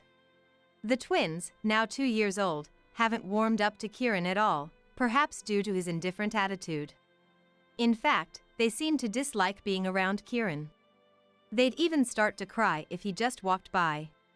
What I regret is wondering why I got pregnant with a third child. Perhaps I was fooled by Kieran's occasional whims of kindness. It's regrettable, but there's nothing I can do about it now. The baby growing inside me isn't to blame. Despite my frustrations, my pregnancy was progressing smoothly, and I was nearing full term. Like last time, I was scheduled for a cesarean section. The preparations for hospitalization weren't an issue, thanks to my previous experience. However, the due date being right after Christmas meant a busy holiday season. There would be a big Christmas party at the in-laws, which I'd likely miss this year. The biggest concern for this birth was Kieran. Now, there was the added responsibility of taking care of the twins. I needed Kieran's help. But I knew it was too much to ask for him to take time off work for the birth. So, to compromise, I asked if he could at least take care of the kids after work. His response was cold and devoid of kindness, saying he couldn't make such a promise. Then, Kieran said something even worse. It's embarrassing for a man to take time off work for his wife's birth. It makes me look like a useless husband who's henpecked by his wife. Unable to hold back any longer, I was about to retort when Kieran demanded food. His words immediately drained my will to argue. He continued to complain during the meal, upset by my request. By the age of 2, they should be able to eat by themselves. They might be able to eat, but they certainly can't cook. Kieran lacks the quality of thoughtfulness. Irritated, I couldn't help but respond. Then you should be able to do more than a 2-year-old. Show them how it's done. Unfazed by my sarcasm, Kieran said something even more outrageous. I'm fine. You all live off my earnings. How does that logic even work? Kieran's argument is far too flawed. Up until my hospitalization, he He repeatedly reminded me that he was the one providing for me. I never intended to quit my job. It was Kieran who insisted I leave work to focus on household duties after we got married. Each time he says I'm providing for the family, I think to myself, you have no right to say that. With all these frustrations, the week of my hospitalization arrived. Then, Kieran made another insensitive comment. Make sure you attend the Christmas party. I couldn't understand why he would say such a thing. He was worried it would look bad if the eldest son of the family with direct lineage to respected ancestry attended alone. He had no understanding of the pain and risks involved in giving birth. Childbirth is a life-threatening endeavor. Kieran continued with unbelievable remarks. Why should I be the only one to attend? Who's going to do the cooking and serve the drinks? Was he mistaking me for a servant or a housekeeper? It was unthinkable to risk my life for the sake of Kieran's pride. It's astonishing what Kieran can come up with. Kieran and I repeatedly had intense exchanges of come and no, it's impossible. In the end, Brent talked to Kieran, and it was decided that I wouldn't attend. As Christmas approached, Kieran remained sullen, and it was the day before my hospitalization. Unfortunately, it also happened to be the day of the Christmas party. On the day of the Christmas party, I was experiencing some abdominal discomfort and was lying down beside the twins. Suddenly, I realized Kieran was standing there. Groggily, I looked up at Kieran.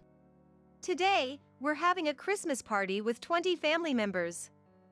Make sure you don't embarrass me. I wonder what Kieran is saying. I was filled with confusion at Kieran's words. The party was supposed to be at Tommy's house. Kieran sat down and shook my shoulder. He was demanding a meal for 20 people and desserts that the ladies would enjoy. It seemed Kieran had unilaterally decided to host the Christmas party at our house.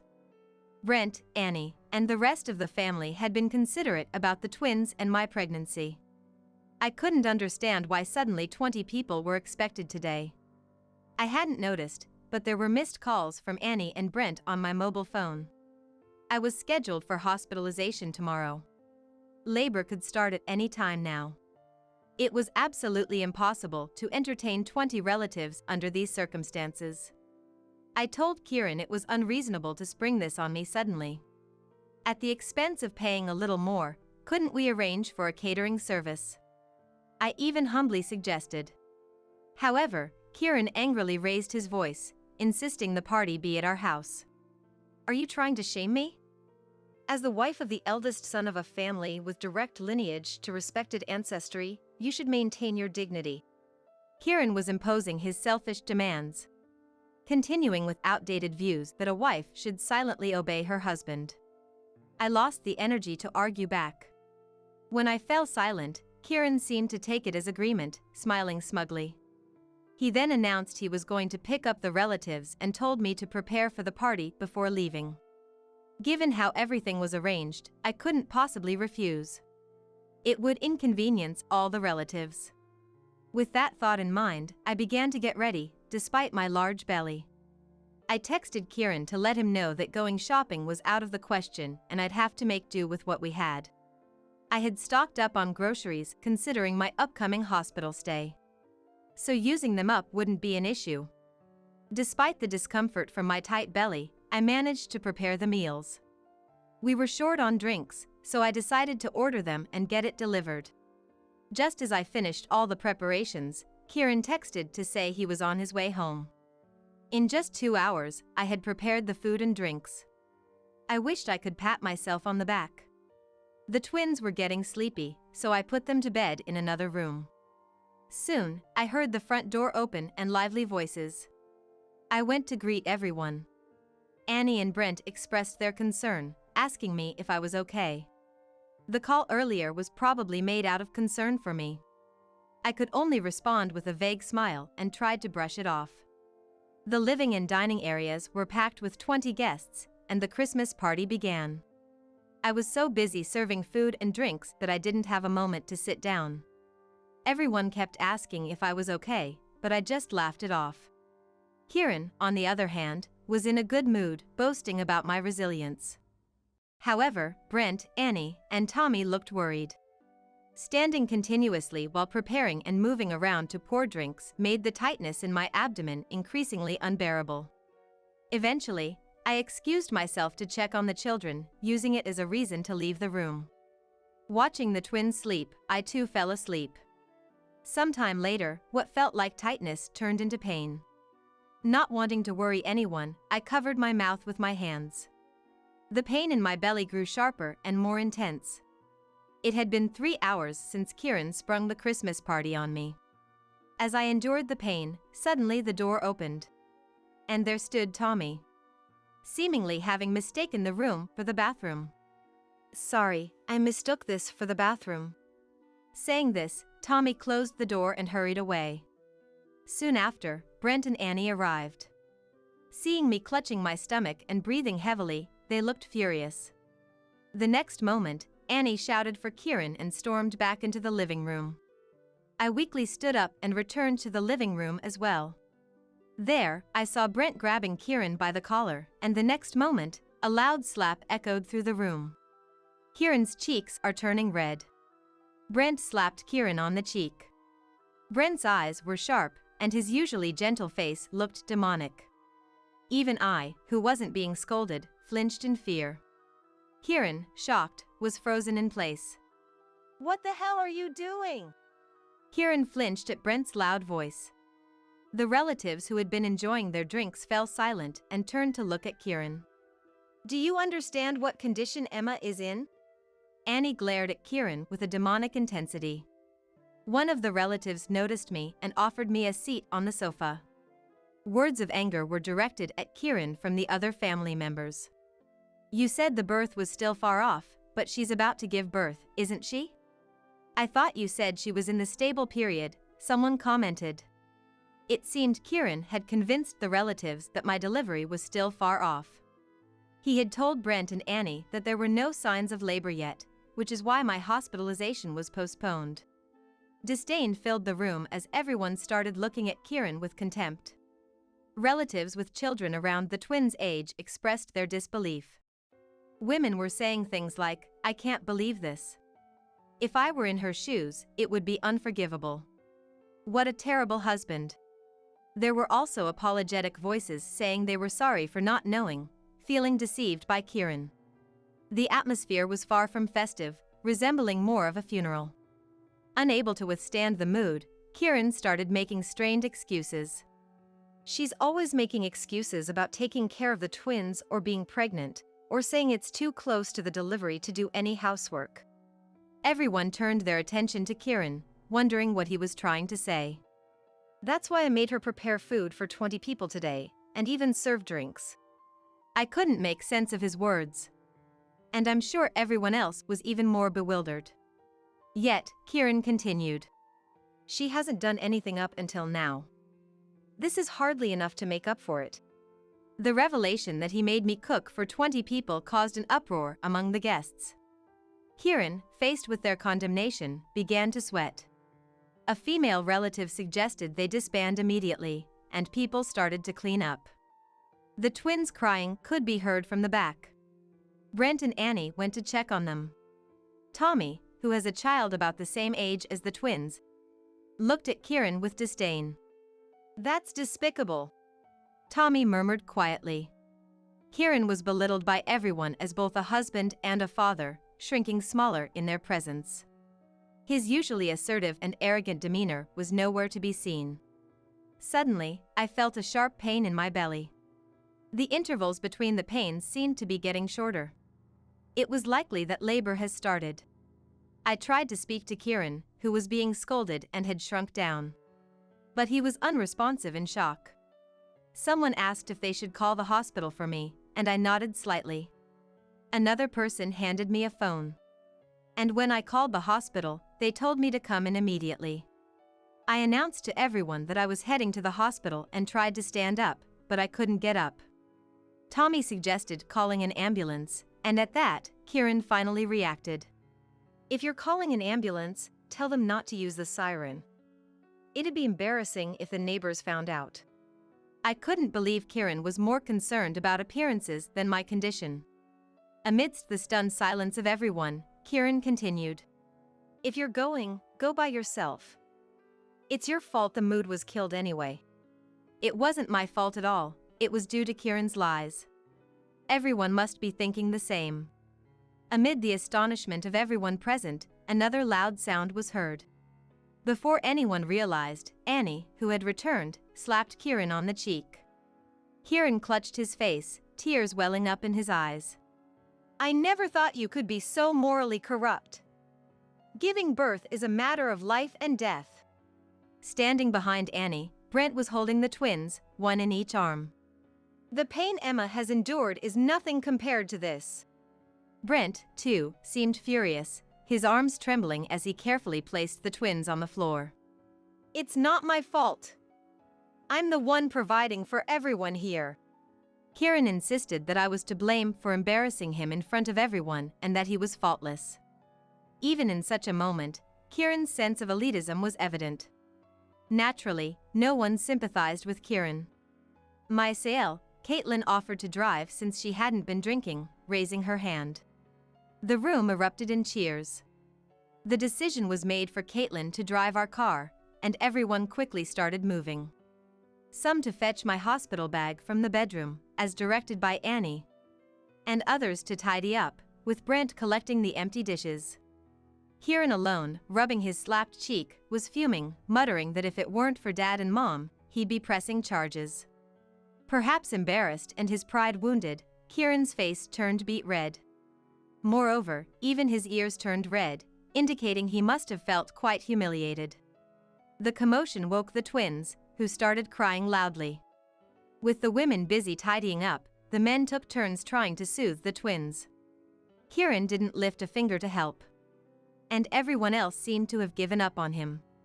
At that moment, I felt utterly fed up with Kieran. I honestly thought I no longer needed such a useless partner. It was Tommy who stepped in to entertain the twins, saying he often played with his own kids and started playing with them. He said that he's used to playing with his kids at home, so you can leave it to me. With that, he started playing with the twins. With support, I stood up and informed him that there were toys in the children's room and that the kids had no food allergies. I also told them to feel free to use any food from the fridge. Kieran kept muttering to himself that he wasn't wrong until the end, but I ignored him and headed for the entrance. Caitlin then drove me to the hospital in our car. Upon arrival, a nurse immediately called for a doctor, who took me to the delivery room. It seemed I was close to giving birth, given the intervals of my contractions. Sure enough, as soon as I was on the delivery table, I gave birth. It was a relief that it was an easy delivery.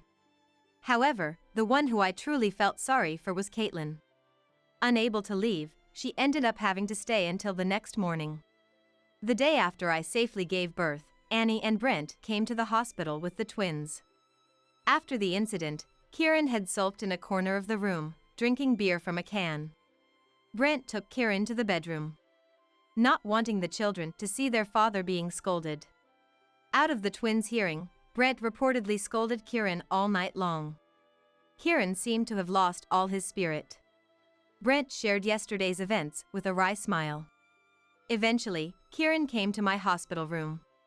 In front of Brent and Annie, he was meek and quietly apologized for his actions the day before. The impact of being hit by both Brent and Annie seemed to have deeply affected him.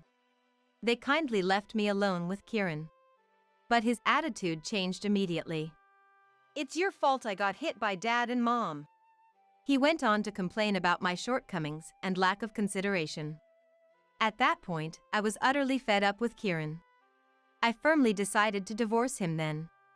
Despite the apprehension of becoming a single mother with 3 children, I knew I couldn't stay with Kieran any longer.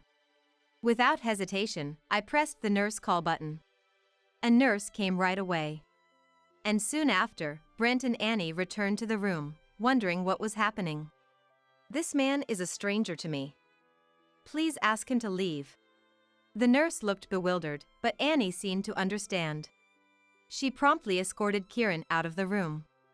With Kieran in tow, Brent and Annie left the hospital.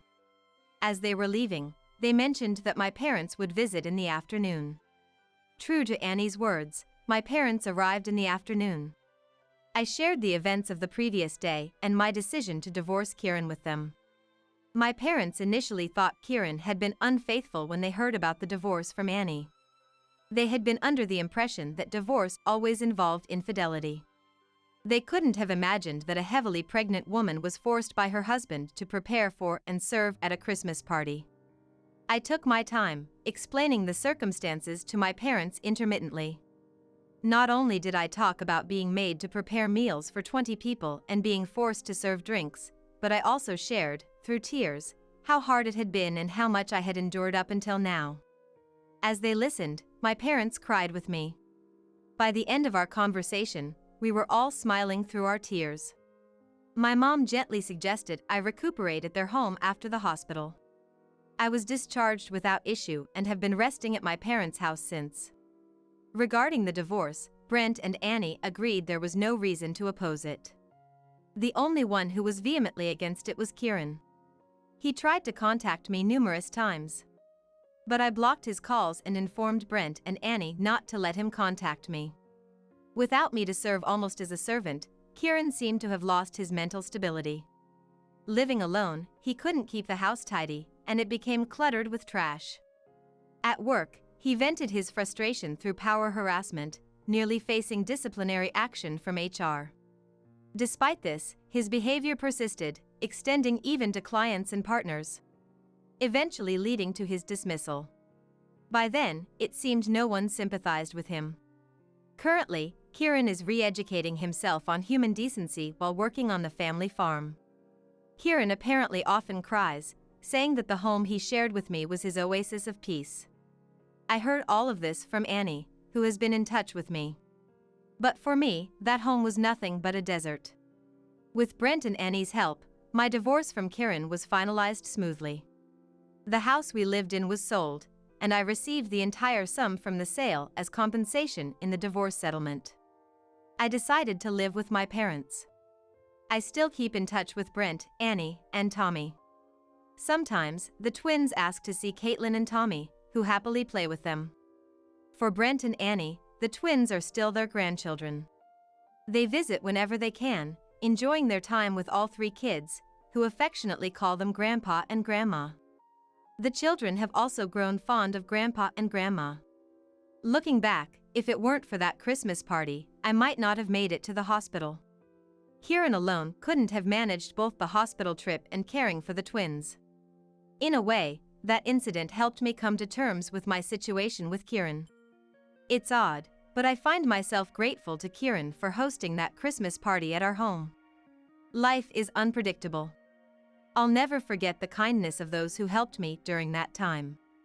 With my 3 children, I aim to find even greater happiness and hope to offer help to others in return. So if you've taken painkillers, you shouldn't be in pain anymore. Vacuum the floor. He stared on the painkiller package I had just taken. I will. Please wait a little for the medicine to work. When I told him that, he sighed loudly and stood up. It's not like I was asking him to do the chores, he could have waited a bit. I was holding back my sigh, then a sharp pain shot through my back. As I fell to the floor, I saw my husband, Stephen, sitting indecently with one leg on the back of the sofa. I shocked and wondered, did he just kick me, as he laughed coldly. It's enough with the period pain excuses, just vacuum the floor now. My name is Mary, I'm 27 years old.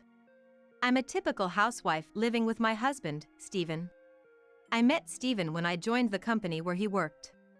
After graduating from college, I took a job in sales. Stephen was my mentor there. He was handsome with short hair, and his good looks and conversation skills attracted customers. In a sales job, successful individuals are those who possess extensive knowledge and information about the products they are selling, and can utilize these insights in their sales approach. Alternatively, it's said there's another type of successful salesperson is who can make the customer feeling to sign a contract. Stephen was definitely the latter. Initially, I only had respect for him as a successful salesman. But when I was struggling to make deals, Stephen reached out to me. Gradually, I began confiding in him. While we were going out and having meals together, and developed my feelings for him. Therefore, I was overjoyed when we started dating and ecstatic when he proposed. Our married life was filled with happiness. But there was one thing that always troubled me. The fact that I have suffered from severe menstrual pain since my school days.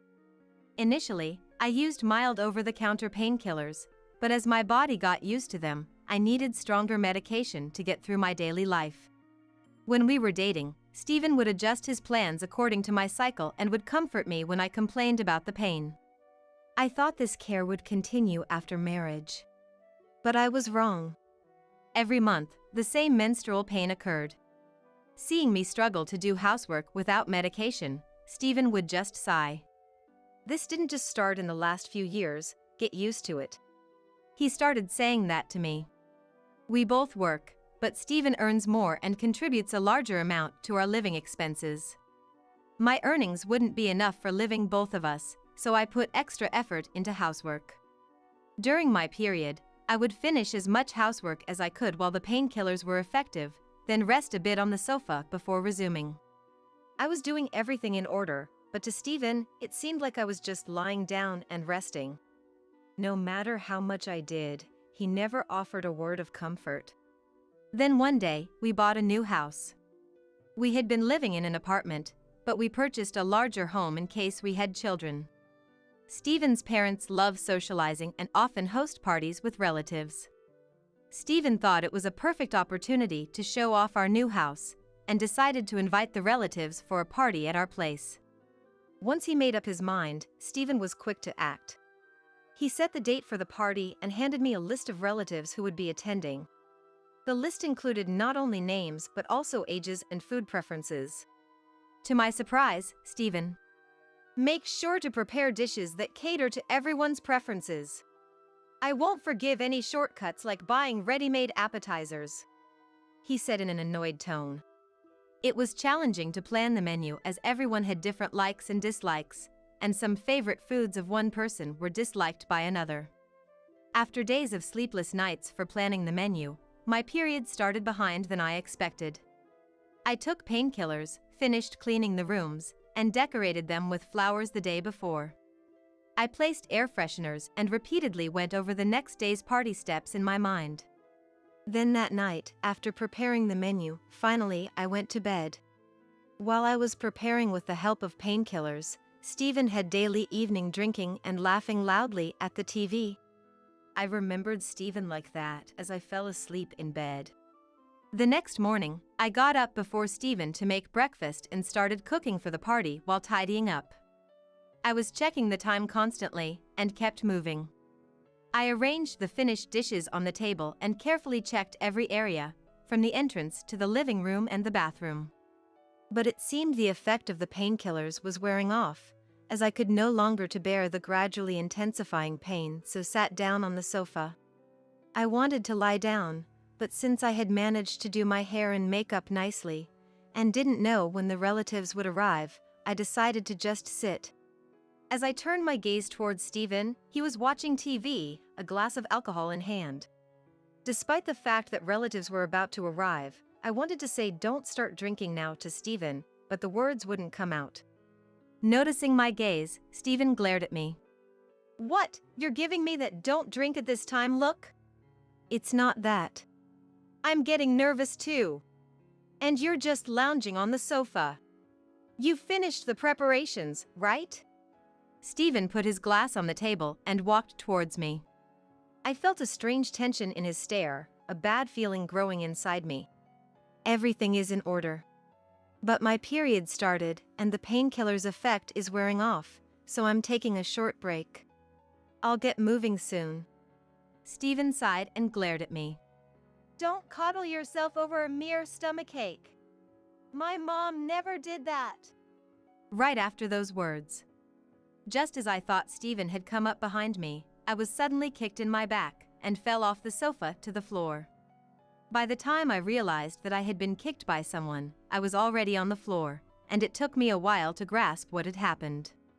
Meanwhile, Stephen sat down on the sofa nonchalantly. And, unbelievably, he started playing games on his mobile phone. I couldn't understand what was happening or the situation I was in. All I knew was that Stephen, without a single word of apology, was laughing and enjoying his game. When I tried to stand up, suddenly Stephen fell to the floor.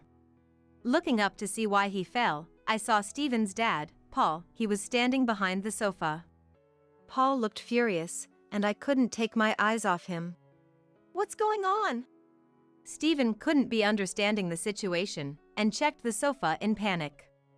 "Oh, Paul? Did you just push me?" While Stephen was picking up his phone from the floor, and he asked Paul.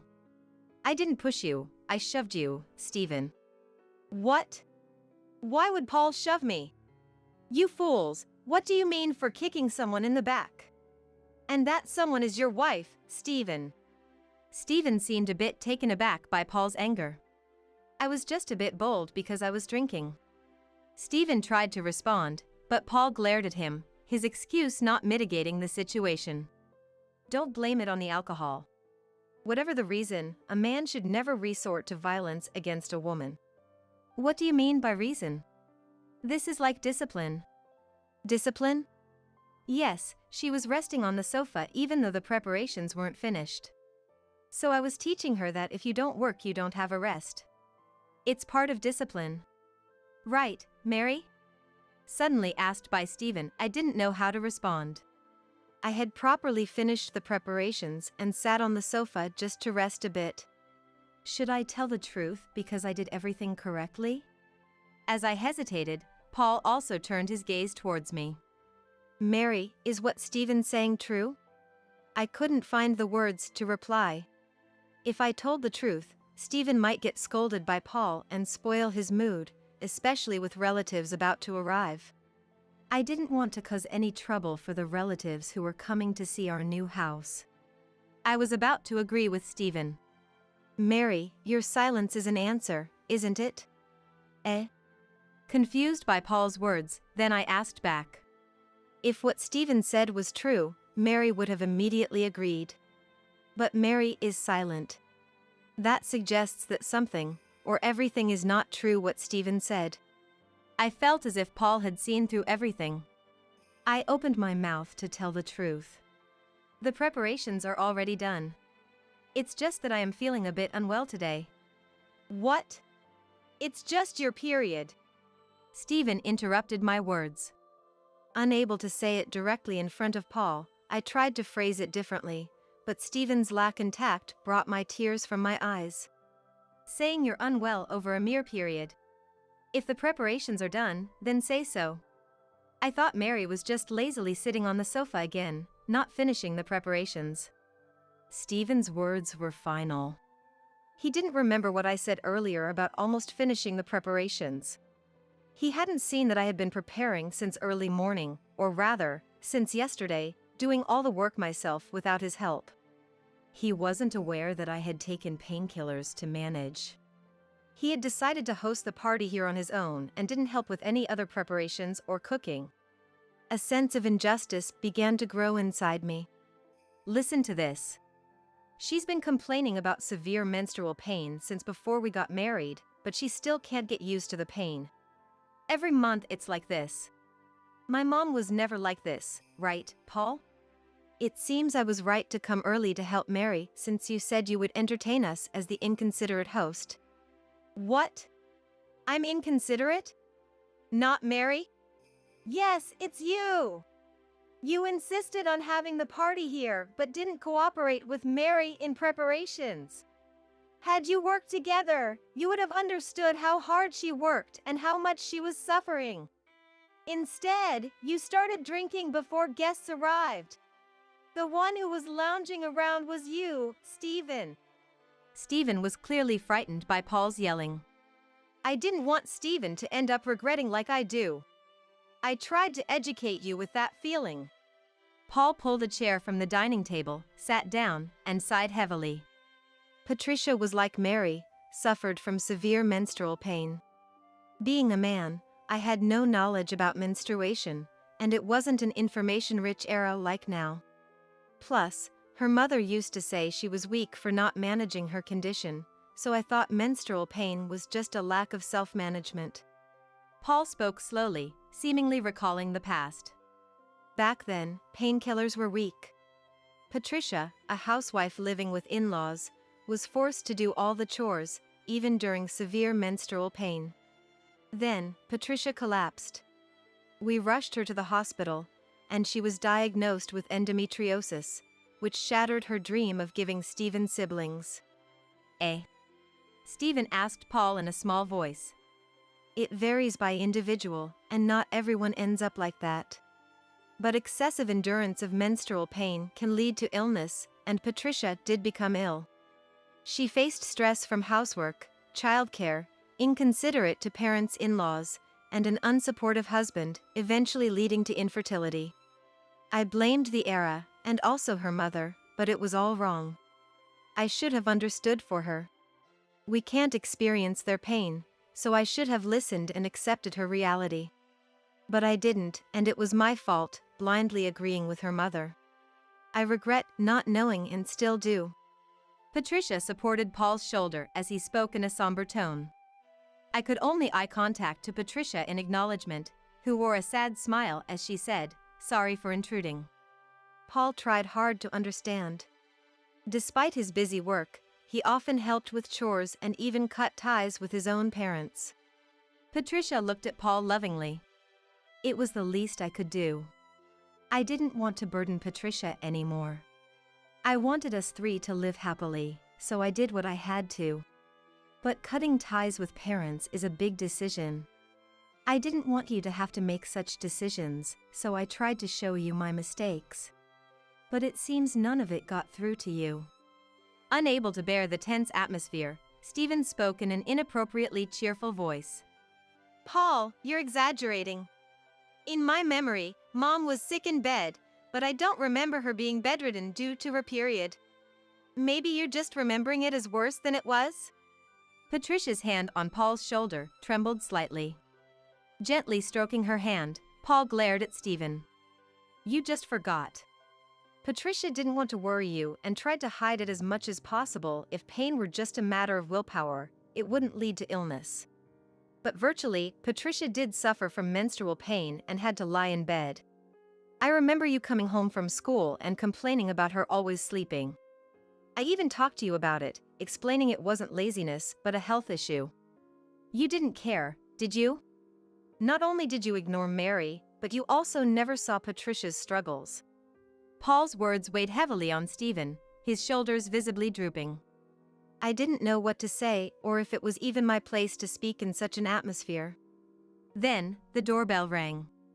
It was 5 minutes before the appointed time, and I hurried to answer the door, cradling my aching stomach. On the screen, relatives were visible. I quickly responded and rushed to the entrance. Opening the door, the relatives greeted us with a bouquet arranged for our new housewarming. I thanked them and led them into the living room with due respect. As the relatives entered the living room, the atmosphere was still tense between the parents-in-law and Stephen, causing the relatives to exchange glances. What happened, Paul? One of the relatives asked Paul. Thank you all for coming to celebrate Stephen's new house. Sorry for the bad atmosphere, we were just arguing. Does arguing usually mess up the sofa and cushions like this? He misunderstood Mary resting on the sofa due to poor health as laziness and pushed her off. I was scolding him for that. Hearing Paul's words, the relatives' expressions turned to disbelief, and a younger-looking woman came over to me. Are you okay? You must be tired from all the preparations. I shook my head in response. No, just severe menstrual pain. Just? What did you say? There's menstrual leave at work, you know. I've used it too. Everyone's pain varies, but when it's really bad, you can apply for it at work. Why can't you rest at home? She said this and turned to Stephen with momentum. What? Stephen, taken aback, was met with cold stares from the parents-in-law and the relatives. Unable to bear the scrutiny, Stephen rushed into his room. Despite Stephen's absence, no one followed him. It seemed the relatives knew about Patricia's condition and even the men showed understanding. The parents-in-law immediately came to me, apologizing for their son's behavior, while the relatives admired the new house and praised my cooking. No one blamed me, they were impressed with the food and showered me with compliments. I began to enjoy myself as the painkillers started to work. After a while, I received an email from Stephen. It said that because of me, he couldn't enjoy the gathering at all. He wrote about being scolded by Paul and having no allies among the relatives, wondering why it all had to be him. I was annoyed he chose to email rather than call. As I contemplated how to respond, Patricia glanced at my phone. Seeing the message, and she stood up. Paul was seeing that, then asked, "What's going on?" Patricia snatched the mobile phone from me and handed it to Paul. When Paul looked at the phone, he also stood up, just like Patricia had. He still hasn't understood anything. It seems I need to take him home and re-educate him from the basics. Although unexpected, Paul and Patricia said this, looking at each other. Later, the relatives also agreed with the idea of re-educating Stephen, and they seemed fully committed to it. After a while, sensing the atmosphere, the relatives tactfully left, and Patricia went to Stephen's room and dragging him out. Both Paul and Patricia took Stephen by the arm, and he was led away without a chance to protest. About a week later, Stephen was taken back to his parents' house. I received an email from him. According to it, he mentioned that Patricia was making him extensively study about the female body and the difficulties of menstrual pain. He was being made to do household chores under Paul's supervision, assuming Patricia was in pain. The email sounded like complaints about balancing work and housework. I laughed when reading it. Thinking about how Paul and Patricia had said they would re-educate him from the basics, and it was really happening. I wondered if Stephen now understood a bit of my feelings, which made me smile. During this time, I took the opportunity to focus on my menstrual health. Following the relatives' advice that severe menstrual pain should be checked by a gynecologist, I visited the hospital while Stephen was away. Because of the advice on medication, daily routines, and precautions was helpful. Life without Stephen's comments was surprisingly comfortable. I could live at my own pace and lie on the sofa when I felt tired. It felt like a life where I could take care of myself. I somewhat hoped for more time like this. Partly due to Patricia's intervention, I enjoyed this slow-paced life and didn't reply to Stephen's emails. Few weeks later, when Stephen returned with his parents. The parents-in-law, who came straight to the dining table, made Stephen sit in a chair in front of them and pulled out a green paper from an envelope. It turned out to be a divorce application. I thought, could this really be a divorce right here and now? But Stephen was filling in the necessary information with a pen. Stephen began filling it out, and when he finished, Paul spoke solemnly. "Mary, if Stephen ever behaves badly towards you again, feel free to submit this signed divorce application." Paul's eyes were serious, and Stephen's too. During our separation, Stephen was apparently re-educated by his parents-in-law and promised to change his behavior. Since then, Stephen has kept his promise, not showing arrogance and even willingly doing housework, especially during my period. Gradually, he stopped making derogatory comments about menstruation. Our life has become more peaceful, and I am relieved. From now on, I plan to live without overexerting myself, paying attention to my health, and taking care of myself.